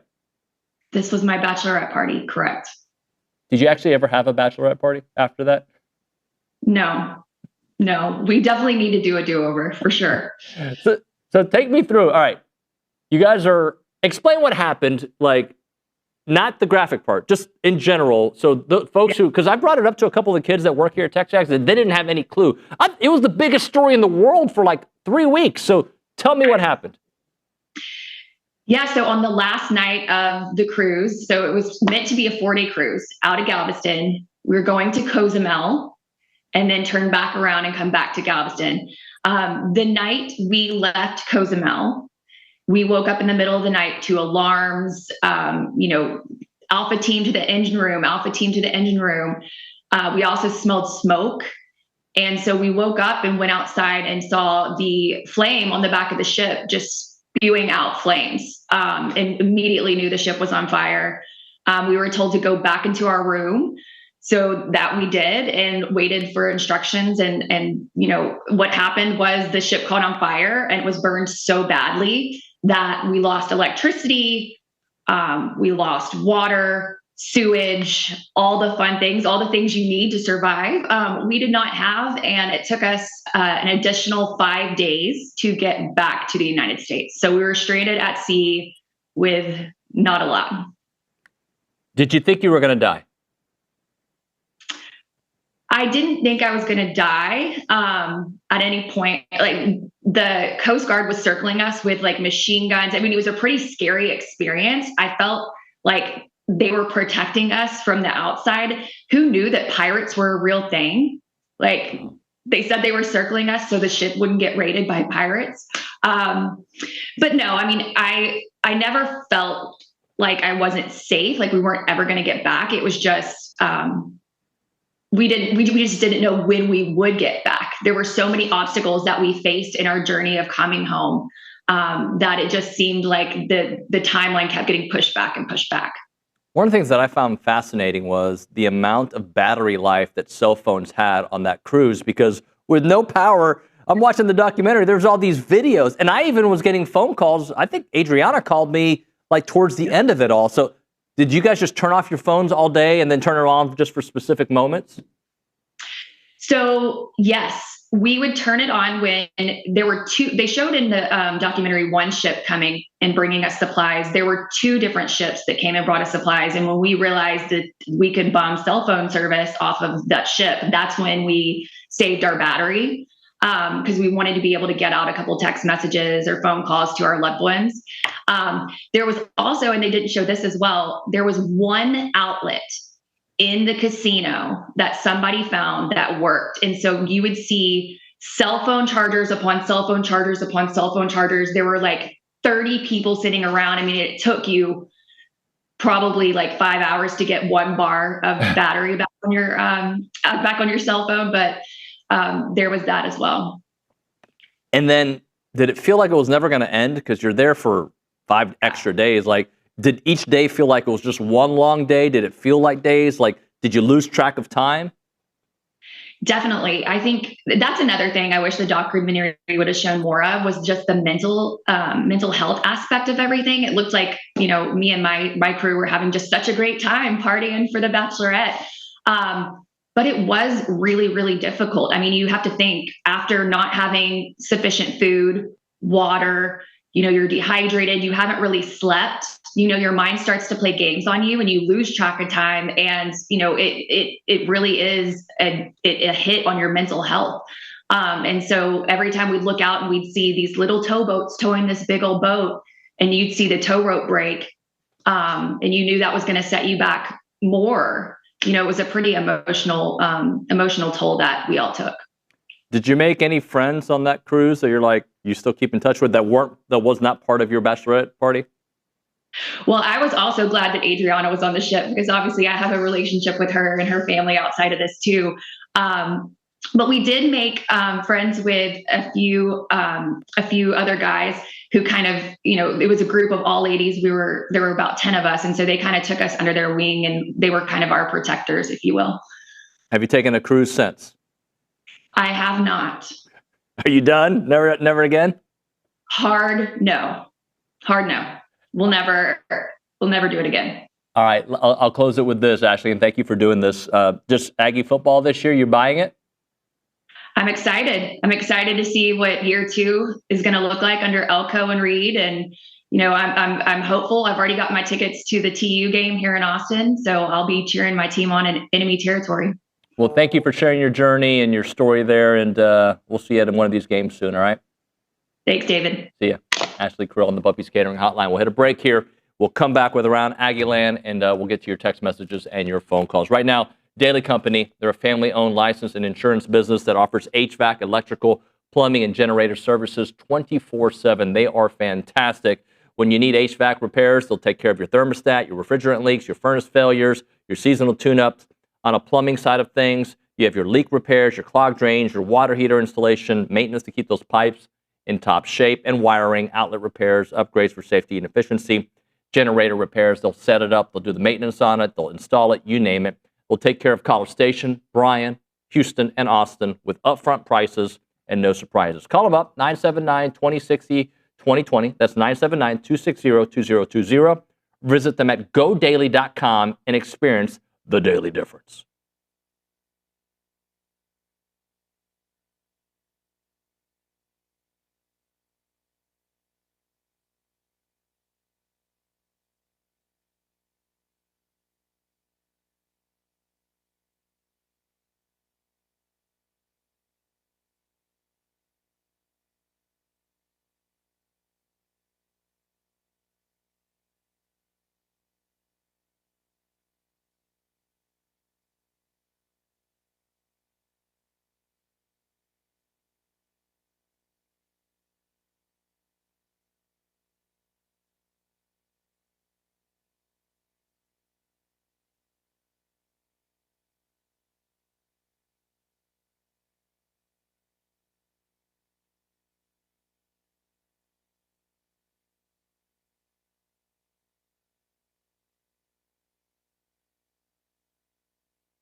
TexAgs Live, presented by David Gardner's Jewelers, Rollo Insurance Studio, Around Aggieland with Callie Garner, who is apparently. Did you hear my last interview? I did. Yeah. I did. Did it do anything for you? Unfortunately, it made me a little bit more nervous, but that's okay.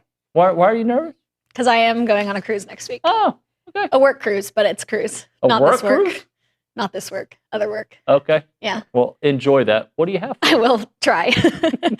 We'll start on the basketball front. Texas A&M's all-time leading scorer Wade Taylor is taking his next step in his basketball journey as he signed a summer league deal with the Milwaukee Bucks and will suit up in Las Vegas from July 10th to July 20th and will aim to earn a spot on their G League roster.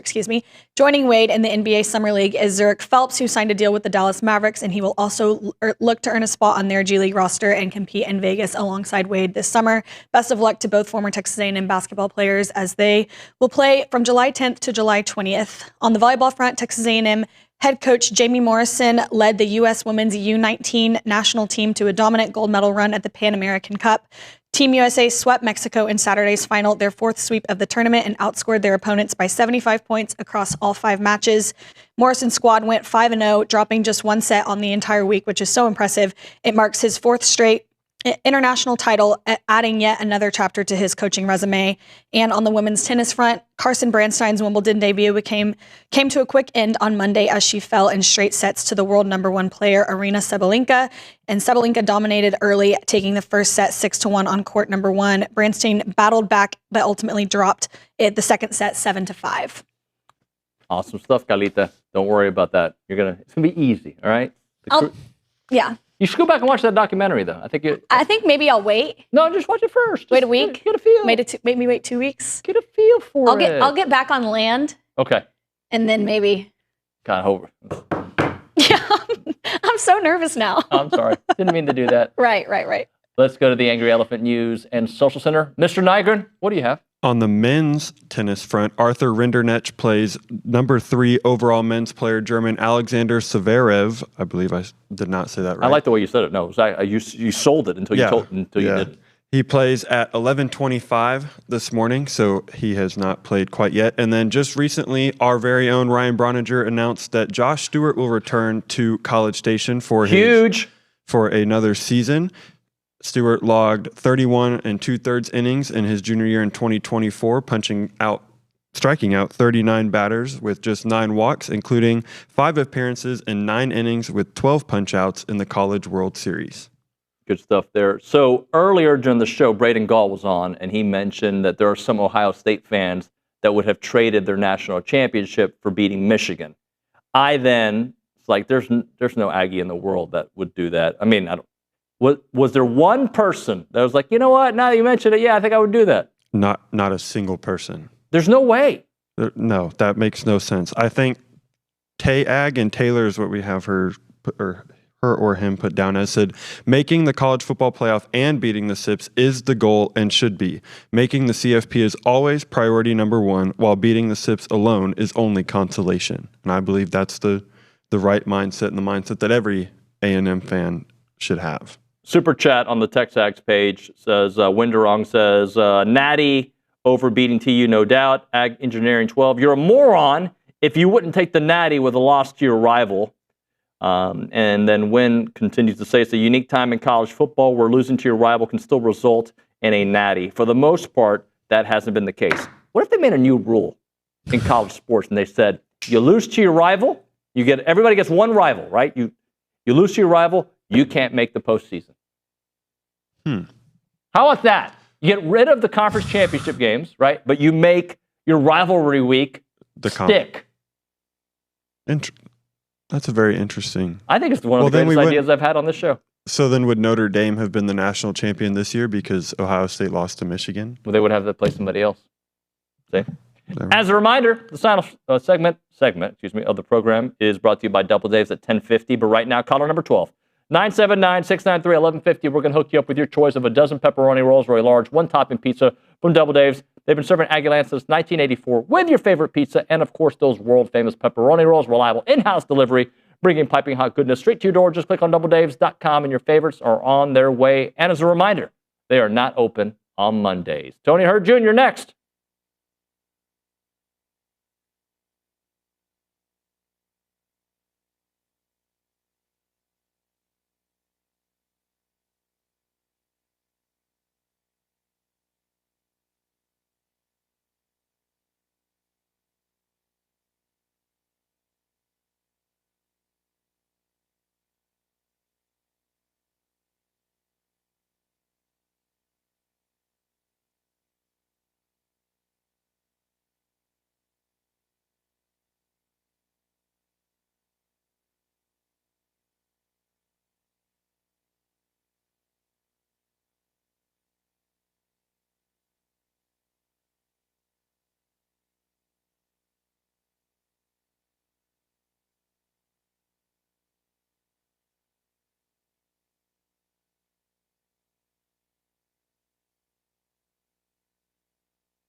All right, we're back here on TexAgs Live. We're presented by David Gardner's Jewelers. We're in the Rollo Insurance Studio. Let's go to the Buppy's Catering Hotline.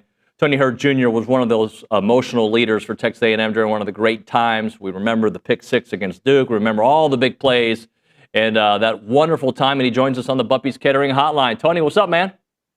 Not much. How you doing today? I'm doing wonderful. So catch us up with your life. I think you got a new gig recently, right? Yes, sir. I'm actually coaching football now. I'm actually coaching defensive backs at Second Baptist Private School in Houston, Texas. All right. So, take me through after your playing days, because you've had a couple different careers, right? Yes, sir. So, when football ended for me, I actually started my own 18-wheeler company. I had an 18-wheeler company for about 7 years, in which I grew it to about 5 trucks and 5 trailers.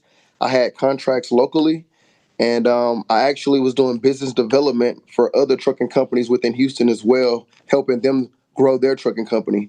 So I transitioned from trucking into coaching. And, God has been amazing on this journey, man. That's one thing I can tell you, man. God has been truly amazing in this journey. So when you were in the trucking industry, did you actually drive the 18-wheeler sometimes? Yes, sir. I had my CDL, and I started with one truck. I was driving. And as I continue to grow my company, I had to step out of the truck and manage my company. And I actually had a daughter 11 months ago. Congratulations. On the 25th, she'll actually be 1 year old. So I had to make a decision. My time was more important than the money. Hey, that is such the truth, man. I'm so happy to hear that. How intimidating was it when you first started driving an 18-wheeler? I got to imagine, you went against Bama during the Bama days, right? You couldn't have been. Was it intimidating? Well, what I will say was it was definitely a challenge. It was definitely something that I've never done. But man, I'm always up for a challenge. You put the challenge in front of me, and I'm looking for the solution. My dad was actually a diesel mechanic, so it was kind of like in my blood a little bit.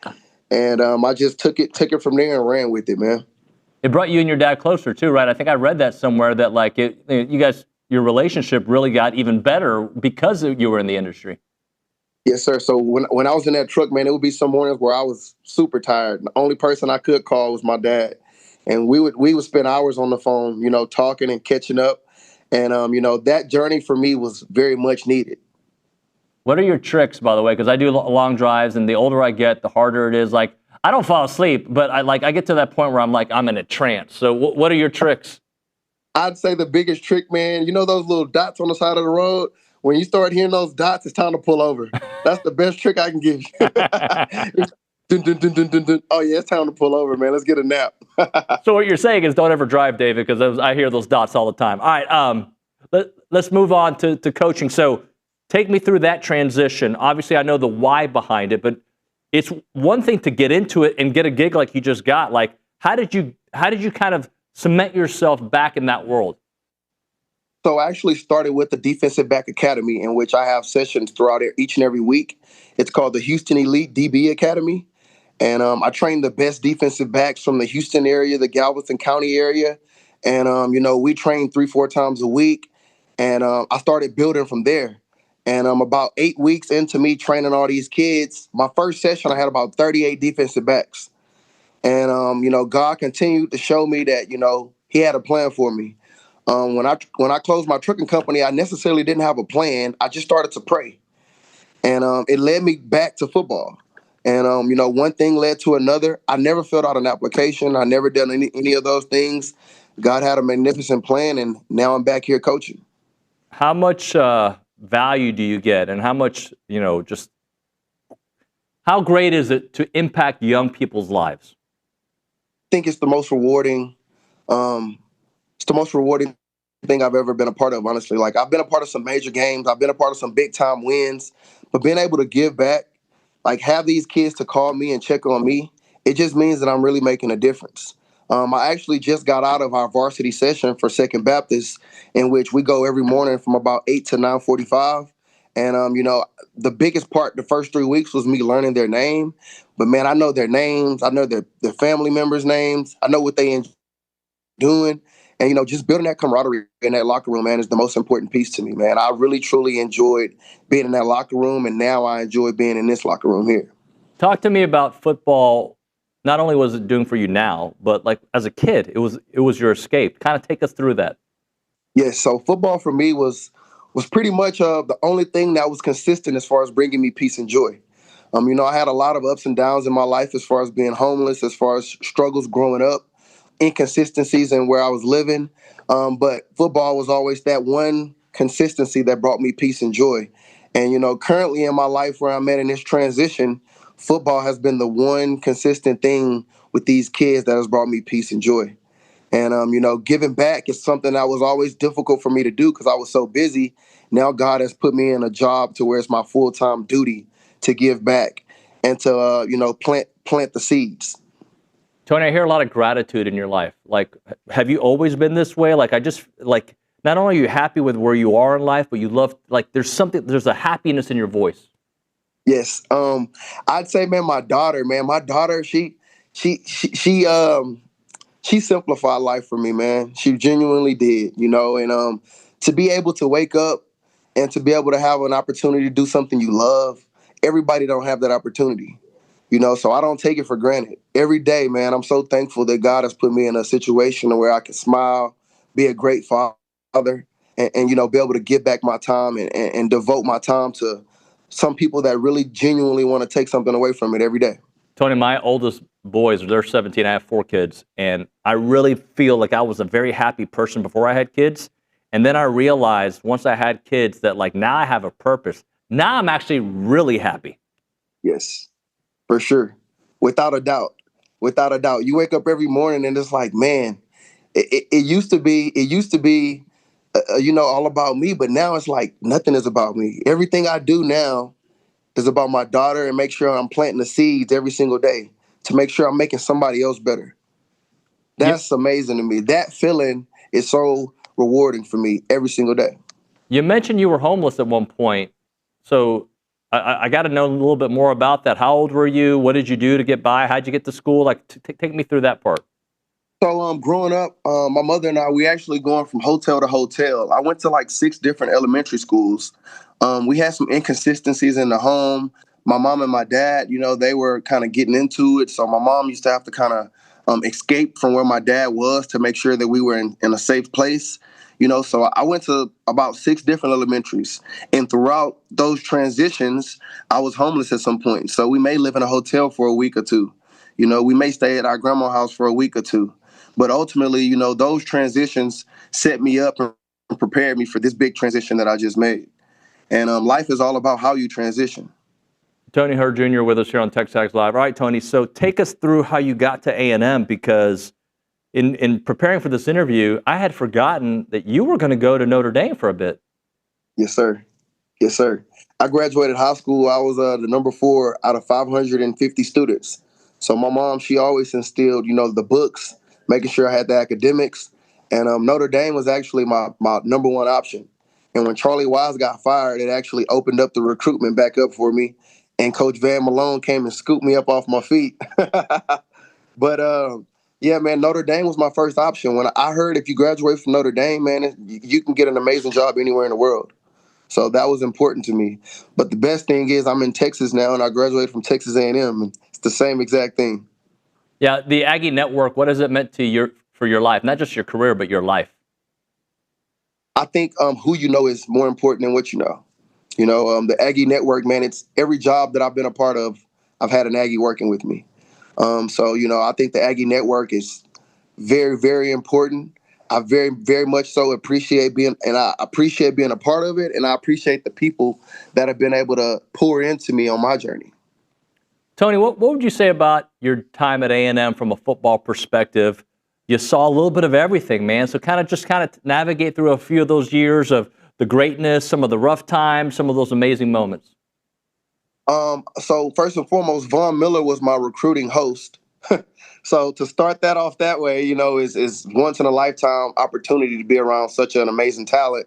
But then to back that up and to be around a Johnny Manziel, a Ryan Swope, a Jeff Fuller, Sean Porter, Jonathan Stewart, like Luke Joku, Jake Matthews, like we can name for days, first round picks, guys that played in the NFL for over 10 years. So to be around those guys and to see what it took for them to be great is just amazing for me on this journey because now I get to give all that knowledge back to these kids. Did you watch the Johnny documentary from a year or two ago? Yes, sir, on Netflix. Yes, sir. What'd you think of it? I'd say, man, I didn't know some of that stuff. So a lot of that was news to me. Yeah. A lot of that was news to me, man.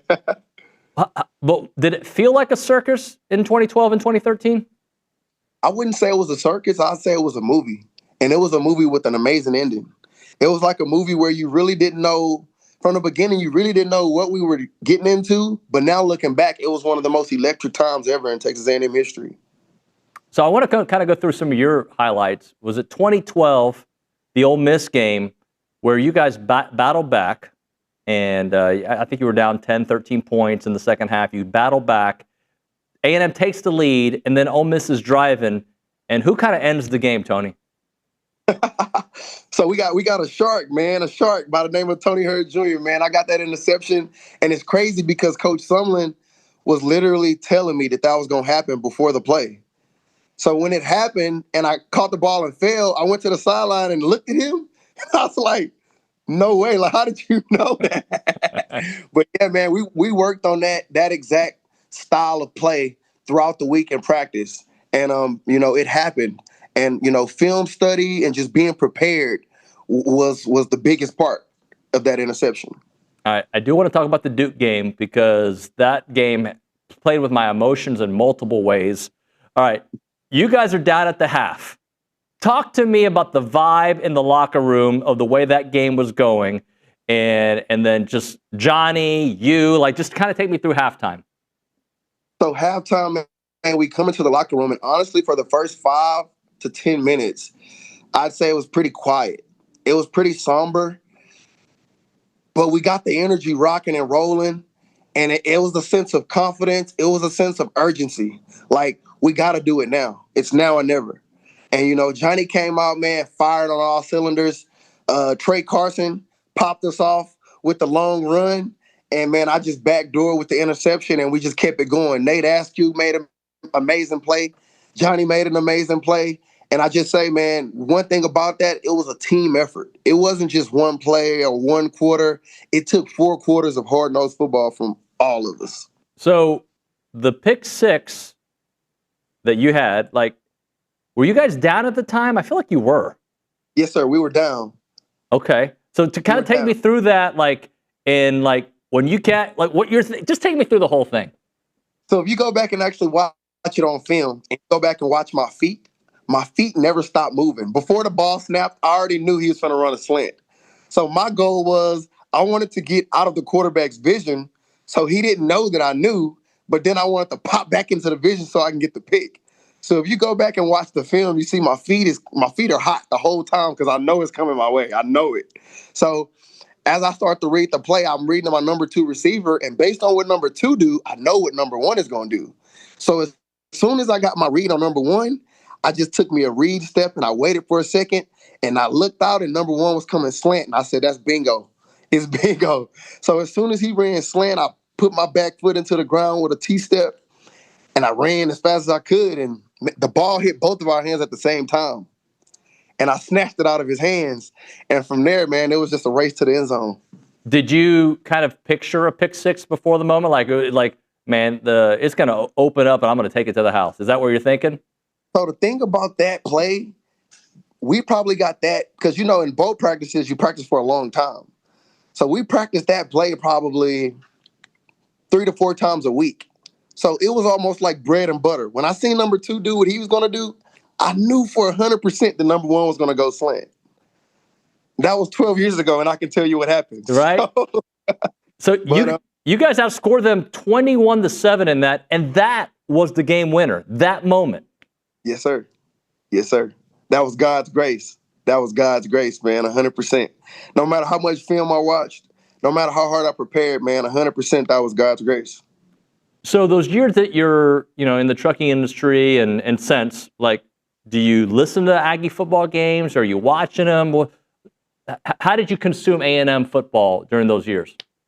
So if I can be completely honest, when football ended for me the first year and a half, it was very tough because I had this vision of me playing 10 years in the NFL and me being the next Aaron Glenn and following in his footsteps. And for some reason, God had a better plan for me.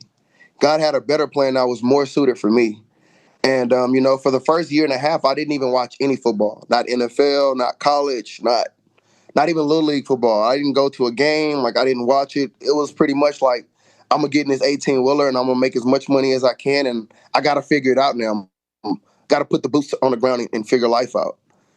So it took me about 2 years until I could actually watch it. But then actually, after I started watching it and started kind of reconnecting, I noticed that it wasn't just football that I loved. It was the locker room, the brotherhood, the camaraderie, the connections. It was everything that came with the football. So for me to be here at this point actually coaching, like it really makes me emotional because I never really thought that I'd be here. So it's an actual blessing. And I know that I think that the trucking was me, and I think that this right here is God. And if I would have listened to God when I stopped playing football and not felt embarrassed, I probably would be coaching now for 10 years. So what's the plan? You want to be a head coach one day? You want to stay in the high school game? Or are you still trying to figure that part of it out? So honestly, man, if I can just tell you, with the trucks, I had a plan, right? I had a grand plan. So with the coaching, it's not that I don't have a plan. I just want it to go the way that God wants it to go for me. So if God wants me to stay here for 10 years and maybe become a head coach, that's God's plan. But if he wants me to go coach at A&M in the next 3 to 5 years and be the defensive back assistant coach, if that's a part of his plans, I would love that as well.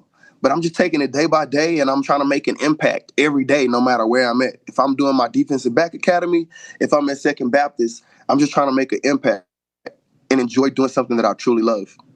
Toney, what do you think about the job Coach Elko's doing with A&M? Oh, man, I think he's doing an amazing job. He's connecting with the alumni. He's trying to get older guys that was there, trying to get us back up there. I've been to a couple camps over the summer. I've shaken his hand, gave him hugs. Like, he's very personable. I think he's doing an amazing job. So what does the Texas rivalry mean to you personally? Honestly, man, it's blood, sweat, and tears. It's a lot that goes into it, man. It was a lot of years of, in the trenches, battling, tough fights. Everybody remember A&M beating Texas. Everybody remembers the times that we beat them. Everybody remembers the amazing players that played in those games. The Vince Youngs, the Mike Goodsons, the Jake Train Lane. Everybody remember those names that played in those big games that made those big plays. Von Miller, goal line stop. Like, everybody remembers that, So, I think it's amazing to bring that rivalry back. And to know every year who's the best in Texas. Toney, I hope you come to the studio and hang out with us at some point, man. This was fantastic. Love your energy, and let's do it again, okay? Yes, sir. I look forward to hearing from you. Thanks, Toney. Take care. Take care. Toney Hurd Jr. on the Buppy's Catering Hotline. That's going to be a must-listen to. Those who didn't catch it live, it'll be up on TexAgs.com. We'll hit a break. We'll talk to Matthew Dawson on the other side, get his thoughts on a couple things happening with the NCAA. Right now, Milliken Reserve farm-to-table community in College Station. They got homes, they got trails, they got farms, they got wide open spaces with a mission to build a healthy community around nature. They're dedicated to the conservation of a healthy community, respect for that native landscape and the wildlife.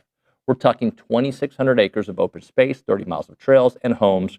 They want to connect families to nature and to each other with an extensive network of trails throughout a wooded landscape. This place is great to connect with your family. You go outdoors, you throw the ball, you climb the trees, you go fishing, you go hiking, whatever it may be outdoors, get that vitamin D, and enjoy being with your family. Go hiking there, biking, canoeing, you can go kayaking, the equestrian trails are there, evening yoga, summer camps, music festivals, farmer market tours, and much more. You can learn more at millikenreserve.com. That website again, millikenreserve.com.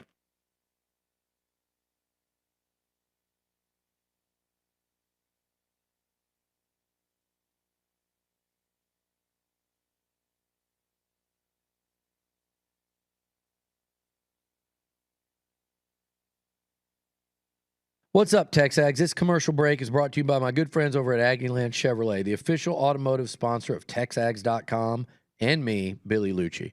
Greg Gunn is the proud owner of Aggieland Chevrolet and invites you to visit the dealership to experience true Aggie hospitality. From their friendly staff to the experienced service team, Aggieland Chevrolet is TexAgs approved. Check out the dealership off of Highway 6 in Bryan or go to AggielandChevrolet.com and tell them Billy Lucci sent you by.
Do you think life is a highway, Matthew Dawson?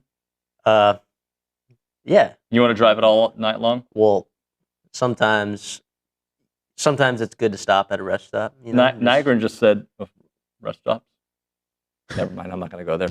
Anyway, Matthew Dawson's here to talk a little bit about the NCAA. You sent me an article over the weekend where the NCAA has spent over $62 million in legal fees since 24, but since 2009, over $500 million, with $1 billion more in settlement liability.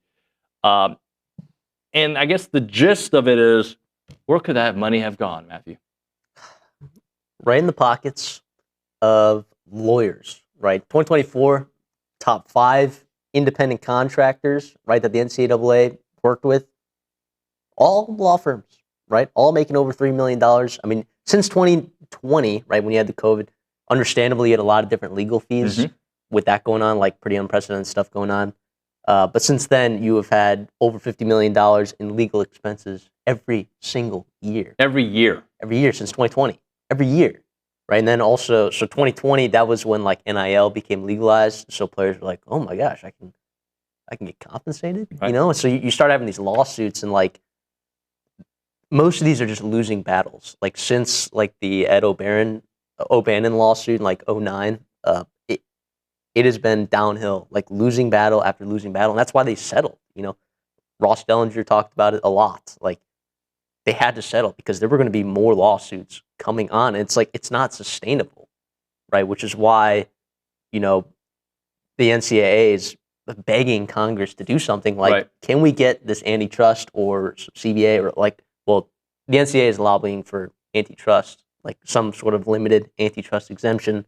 We can talk about that, what that would mean, but at least it would slow down like these lawsuits that are coming on, and you're not having to pay millions of dollars in legal expenses, money that could be being invested back into the college athletes. So now I'm not saying that these lawsuits aren't necessarily necessary for the student athletes who should be compensated and be treated fairly. It's a little hindsight right now because some of the stuff was necessary, right? But it just shows, had they been smarter about it years ago, how things could look now. Yeah, and there's a couple ways you can do it, right? Like antitrust, right, would give you some breathing room regarding a lot of these laws, and maybe you would protect yourself from certain lawsuits or a large number of them. The other route, and the much slower route, is like, okay, is Congress just going to treat every single instance differently and going to have to write laws individually, like time over time? But can you trust like congressmen who don't work in the industry to write reasonable laws, like about NIL, about player compensation? And even with the House settlement, like the judge said very explicitly multiple times, like this does not protect the NCAA from like a bunch of different lawsuits. Like you're already seeing Title IX lawsuits. Like what happens like when this NIL Go clearinghouse, like what if people don't like the way that that's being processed? Like they can sue that too. Like what is going to happen? There are a lot of different ways that you can continue to sue the NCAA, and I guess the NCAA is preemptively asking for this antitrust so that they can protect themselves, but feels like it's all moving pretty slow right now. So some of the highlights from this article too. Mark Emmert received $6.34 million in 2023. Sure. Along with $4.3 million in severance. And Charlie Baker right now is making $3.5 million per year. And I ask you why. Ronald. No, but for real, like it's been a losing organization that has zero power and they have been proactive on nothing, yet their leaders, and Charlie Baker might be a really good leader. I don't know, but it doesn't, when he took over, I expected more from the NCAA, and we haven't gotten that. No, not at all. And you're looking at an organization that made $1.3 billion in revenue, according to this article in like their tax forms, right? That's what we're talking about. Their 2024 tax returns came back, and people are talking about it. $3 billion in losses. Like it's so you're completely being negated by it. There's inefficiencies everywhere, right? And we can just talk about like the legal stuff, like these lawsuits and like all those legal expenses that are completely unnecessary if you're proactive about things. But yeah, you're right. Top to bottom, I mean, you're $3 billion in the hole, and your president's making $3.5 million. And 619 full-time employees, which maybe that's what it takes to run the NCAA. But like, maybe. Put it this way. I come from the news industry, right? From before this. And they've been a losing industry the last 10 years. Probably longer, but for sure the last 10 years. And when you look at that, newsrooms are getting smaller and smaller. They're not staying the same size. I don't know if it used to be 700 full-time employees or if it was 500, but it feels to me like what changes is the NCAA making while their business model is a losing model? Well, you say business model, right? But when they file their returns, they file as a nonprofit, right? Like they're trying to break even, right? Should a CEO of a nonprofit make $4.5 million? David, you just asked yourself a fantastic question right there. Should a president of a nonprofit organization be making $3.5 million? I would lean towards no.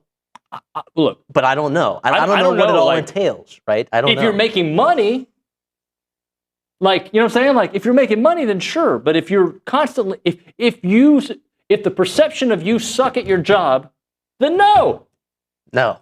Yeah, absolutely. I really, and they're asking for Congress to save them right now. And, they may give them an antitrust extension. Yeah. I think something that Tony Barnhart brought up, last week when you had him on, like the CBA, I think is a very interesting conversation to have.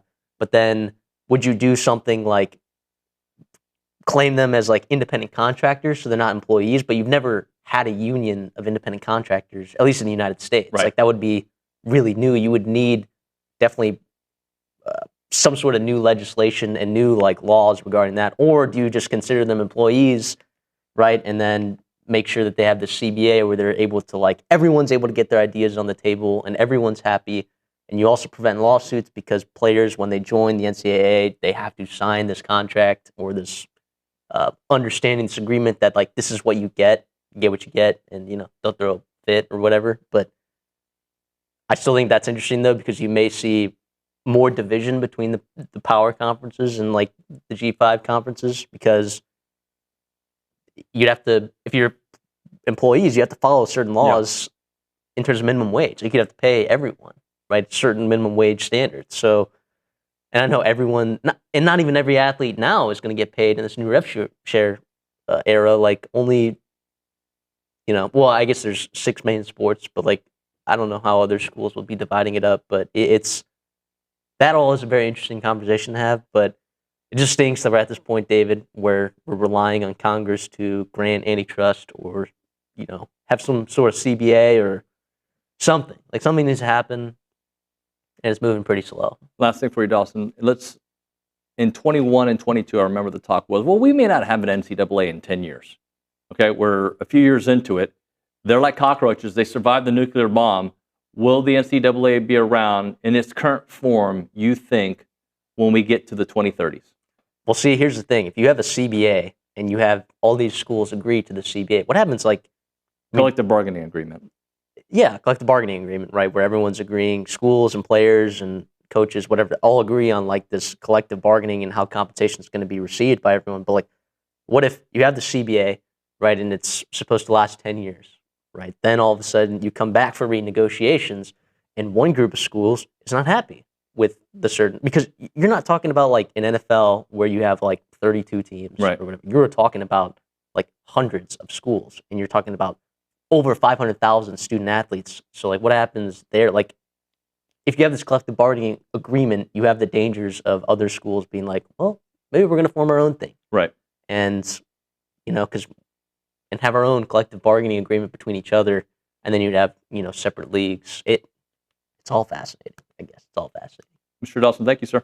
You got it. When we come back, Tyler Shaw, KBTX, we're going to kind of wrap up the school year from a football, baseball, basketball perspective. We'll talk about that and look ahead at 2025 football season and 26 spring sports. Right now, Heritage Films, when it comes to preserving your farm or your ranch's legacy, is not just about capturing those pretty pictures and you put them on your Facebook memories. It's more about keeping the story and what makes your land so important to your family, the entire family, not just those that are right there, the way it transfers those values that you built your operation on for the generations that are coming ahead. Chance McClain is the CEO, the founder of it. He's interviewed thousands of people across America, and he understands that these ranches are the blueprints of America, from timber farmers thinking in 100-year cycles to cattle ranchers preserving traditions. Farm and Ranch Films captures the wisdom that your grandkids are going to need, and Chance has done such a wonderful job with these stories, and I highly recommend you check it out to tell your family story. If it's a family ranch or you're somebody in your family, your patriarch, your matriarch, whatever it may be, visit yourheritagefilm.com, click on Farm and Ranch to learn more, or call Chance up at 713-893-8341 to preserve not just your story, but your family's foundation.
And we're back, TexAgs Live, presented by David Gardner's Jewelers Rollo Insurance Studio. Tyler Shaw of KBTX joining us here to kind of look back and look ahead. What's up, buddy? Yeah, how's it going? Good. I feel like it's been a little bit. It's been a minute. I feel like we did one early 25, but I might be wrong on that. I know we did it obviously during the season. Right. Catch us up, 7-on-7. You were covering it all weekend at Veterans? Yeah, I was actually just talking about this. This was, I guess, in my 6 years I've been here, probably the most pleasant weather-wise. Yeah, only 94. To be honest, I'll take the 94 over. It's typically 101 degrees out there, no cloud cover, so it wasn't too bad. Saw a few of our local teams, not as many as we typically have. Yeah, College Station was kind of the Division I school that represented the Brazos Valley. Went to the championship bracket, lost in the second round of that championship play, but they lost to the Woodlands. Who won it all. Their quarterback looked really sharp during that bracket. Yeah. Going to TCU. So, all in all, I think it was, and 7-on-7 is one of those things that I don't think the coaches are too terribly disappointed if their kids don't do well, because it's such a different sport. It's still fun. It's still competitive. It's cool. Keeps them going. It's cool to see them going, and the chemistry between the quarterbacks and the wide receivers. But once you start looking at so many 7-on-7 games, you're like, that route is never going to be there. Yeah. On a real football field. There's no offensive line there, so it's different, but it's fun. All right, so let's kind of look back at the year. All right, I think when we get to SEC Media Days in a couple weeks, that's where the new year really starts off, right? Right. Best part of 24-25 sports-wise, because you cover all the sports. Yeah. Worst part of 24-25. Wow, we're going superlatives here. Best and worst. Well, it's kind of most recent, so I'm gonna start with the worst, and then we'll I think I know where you're going with this. Right. Well, the most disappointing would probably just be the baseball season. Yeah. In general, because when you look at heading into spring sports, and there were still a lot of highs. There was a national champion men's track and field outdoor team. There was a national champion national runner-ups in women's tennis. There was a number 1 seeded softball team. They had their own disappointments. And then baseball was the number 1 ranked team coming off a College World Series Finals appearance. So you would think, spring sports, full steam ahead, baseball, no problem. They're kind of on that track to get back to Omaha, right? And they don't even make the tournament. So many ups and downs with that season, and probably highlighted by the fact that they got swept by a Missouri team. Yeah, it was probably kind of the low, and I think they hit such a low that there's nowhere to go but up from here. So would that also be the most surprising thing about the calendar year? Yes, I would say. Now, I get the expectations in number 1, and they had some injuries, and maybe it was a little premature to dub these, they're going back to Omaha. But you would have thought, a little bit more competitive on the field and not so inconsistent, the highs and lows we saw with that baseball team. So it'd definitely be most surprising, I would say. Any takeaways of optimism for baseball for next year? Yeah, I think there's a lot of because we saw those. I mean, they beat the national champions. They had a lot of great wins, a lot of competitive games that they were in, and then a lot. Terrence Keel was a great flash and a great bright spot. And I think the future, you get Gavin Grahovac back and Caden Sorrell and this some of the transfers they brought in. The lineup's going to be deadly. So yeah, I think the trajectory is up for Aggie baseball, and I think Michael Early he got his feet wet first year head coach. I think coming back a second year, he's figured some things out. And so I think there's only nowhere to go but up, really. A&M football-wise, what is your biggest question for the team? And then what do you feel the most certain about? Biggest question would probably be, how do they shore up the secondary? I think there's a lot of different ways that this next A&M football season can go. And I think a lot of it goes to, how well does that defense play? I look back to the USC game, that the Las Vegas Bowl was probably the most angry we've ever seen Coach Elko after a game. And I think it was all the pent-up frustration of the whole season just coming out in that bowl game they just did not play well as a secondary. And it's a question mark. I think Elko's the right guy to get it fixed. So we'll see what it looks like come come game time. The most sure thing I would have to say is the running game. Granted, this is assuming health. Right. You get back a healthy Le'Veon Moss once he's 100%, and Amari Daniels back there, and the offensive line. It should be a very experienced and very good offensive line. I think the ground game should be very, very solid. If you use 24 as your barometer and think about how that offensive line played and that running game played before injuries. Now, you're in an SEC where you have to be able to navigate through injuries, and this team has had its share the last few years, no doubt. But if you use up until that South Carolina game where you lost two key starters, your best offensive player, right? Yeah. And Chase Basantis, I think that is who they can be all year long when healthy. Yeah, absolutely. And I think because of that, again, it's one of those things that you never know how seasons are going to go with injuries and everything. But when healthy, this is going to be a better football team. The question marks I do have is, while it I think will be a better football team than last year, how does the schedule stack up? Because I think it is a little bit trickier to navigate with kind of the teams they're going to see on the road. But talent-wise and playing ability, I think it will be better. So looking at SEC Media Days, which will be in Atlanta here in a couple of weeks, 2 weeks from today, it gets started. What are some of the storylines you're chasing? Not just A&M, maybe it is some A&M storylines, but what are you thinking about as you prepare for next season in your coverage and the access we get to these teams? So the first thing I think of when I'm thinking of SEC Media Days is I think the SEC as a whole is as wide open as it's been in a while. Mm-hmm. There's no longer this Nick Saban dynasty. Georgia's vulnerable. Texas might be the best team, but they might be vulnerable too. Who knows? Right. Maybe. I mean, that's what I'm saying is I don't know who the best team is going to be in the SEC. Usually heading into a year, you have a pretty good idea of, who's going to be the top dog of the SEC this year. There's 6-7 teams that could all be in the hunt for Atlanta. A&M, one of them. As they proved last year, they were in the hunt until the end. So who do you think, all right, let's go kind of, in Tyler Shaw's opinion, those teams that could be in the hunt, you put Florida in that mix? I do, and mainly because of Lagway. Yeah. I think he's a huge X factor. He has the potential to be the best quarterback in the SEC. I don't know if he will be, but if he is, Florida has to be in the mix. South Carolina, you put them in the mix? Probably. I think they're on the lower end of that mix, but I think you have to put them in there. Georgia's in there. Texas is in there. Texas A&M. Texas A&M's in there. I think maybe LSU just because of their experience. And then, I mean that would Alabama. I don't think you can never count Alabama out, even though they're not the same Alabama as old. But what we just rattled off 7 teams right there. I could see any one of them playing for an SEC title. Well, and the interesting thing is we had Braden Gall on the show earlier, and he was like, he thinks the SEC quarterback position has been upgraded this year as opposed to last year. And I think that is certainly possible. Right. But, again, you look at all these teams with first-year starters, right? And even A&M, I think we know what Marcel Reed is. At his worst and at his best, at best, he's one of the top quarterbacks in the league. Right. At worst, he still gives you a chance, okay? But we still got to see Arch. We got to see Mateer. We got to see a lot of these guys. Gunnar Stockton. Right. Well, that's what I'm saying. With LSU, Nussmeier, that's probably the most sure that we've seen. Maybe Norris Sellers as well. But there's a lot of unknowns. There's a lot of hype around Arch Manning. We haven't seen a full season out of him. What are we going to see from him? Yep. And like I said with Marcel Reed, we know what he can be. Let's see how he does starting day one, knowing he's the starter. Moving forward, how consistent can he be throughout the season? And I think that will tell a lot of how A&M season goes as well. How much do you read into the way, once there's film on you, okay? So once there's film on Arch, there is film on Marcel.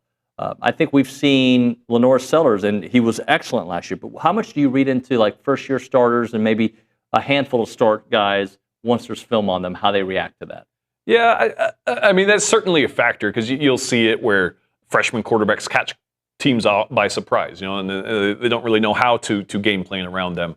But I think when you're that talented already and you're doing that as a first-year starter, you learn how to adapt and get. Yes, teams have a lot of film on you, But I think you have the talent to kind of overcome that as well. So I don't know if that really.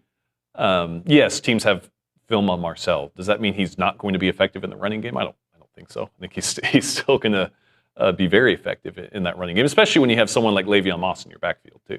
Last thing for you, Bucky Ball. Bucky Ball. What do you think? I think it's going to be fun. Yeah. There's a lot of unknowns. We haven't seen any of these players play together. They haven't played together. They have never played together. Yeah. But it's very, very intriguing. Just the fact that you have a guy named Federico on your team. You know, you have a guy from Ruben Dominguez from Spain who's 22 years old. We're in a new era, and I think it's going to be very fun.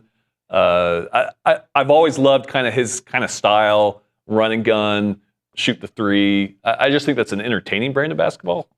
So I don't ask me expectations from this team because I don't know. But I don't think anybody can give you real expectations. But it's going to be fun, and I'm excited.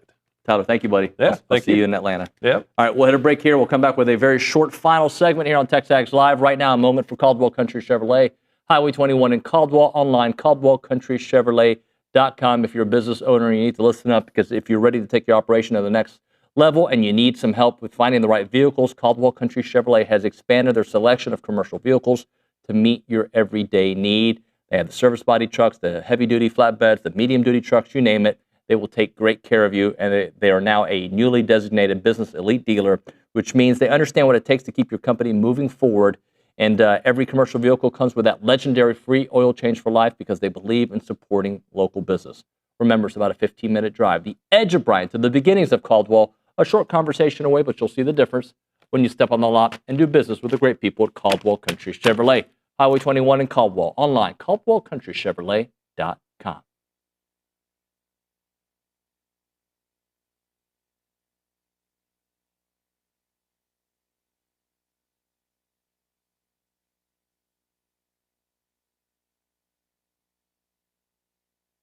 All right, guys, let's talk about some new partners, Aggieland Hydration and Injectables. They're Aggie owned and operated. They are an mobile IV hydration company that was founded back in 2024.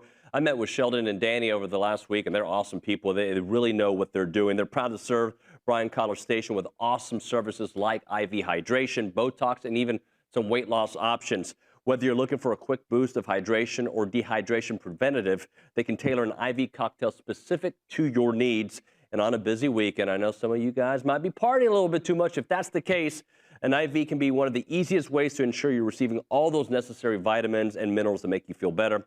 Their overall mission is to bring a more personalized and accessible wellness option to the broader range of clientele here in the Bryan College Station and Brazos Valley area. To book an appointment or inquire about it, just call them up or text them, 979-217-1561. Again, it's Aggieland Hydration and Injectables. Check them out. It's our friends at Aggieland Hydration and Injectables.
And we're finishing up here on TexAgs Live, presented by David Gardner's Jewelers, Rollo Insurance Studio. And we go to the Angry Elephant News and Social Center. EA Sports is more than a game. Is that right, Reese? It's more than just a game. And so for the Aggies, in the new EA 2026 college football game, they are the 12th overall team with an 89 overall on offense and a 90 overall on defense. Say this again. They're 12th overall? 12th overall. In the game? In the game. Okay, it's not the SEC. Good. Yeah, out of every school, they're 12th overall. 89 overall on offense and a 90 overall on defense. Okay. They are 5th in the SEC in both offense and defensive rating. Texas is number 1 in the entire game when it comes to defense with a 91 overall, or on offense, excuse me. Alabama on defense is number 1 in the game with a 96 overall defensive rating. Now, Notre Dame, who is an A&M opponent, in offense, they are number 8 at an 89 overall as well. And on defense, they are right in front of the Aggies at number 11 overall at a 90 overall on defense. And what was A&M on offense? They were an 89. Okay. So basically, it's a 50-50 game. Yeah, according to EA Sports. Yeah, according to the college football game, it is a toss-up. And on the same I don't know about that offense, man. I mean, I think they're going to run the ball really well, just like A&M will. But I got to see what those playmakers look like at wide receiver. They're pretty good at wide receiver. Yeah, I got to see what Carr looks like. 89 puts them right above Georgia, who is an 87 overall on offense. Huh. So interesting. Just kind of a barometer for you. And then on the same wavelength as the college football game, EA has also announced a new college basketball game that will be coming out. When? We don't know yet, but it will be coming at some point. Buckyball. They're going to be 99 on that. Buckyball on the console, PC, whatever you play on. Coming to you soon. Mr. Nygren, great stuff, buddy. Appreciate you. Tomorrow on TexAgs Live, we will have Josh Pate. We will have Mike Huguenin. We will have Shireen the Dream Williams. And we'll have something else. I don't know what that is just yet. I have to book people because it's summer and it's hard. Thanks so much for watching and listening. We will see you all mañana.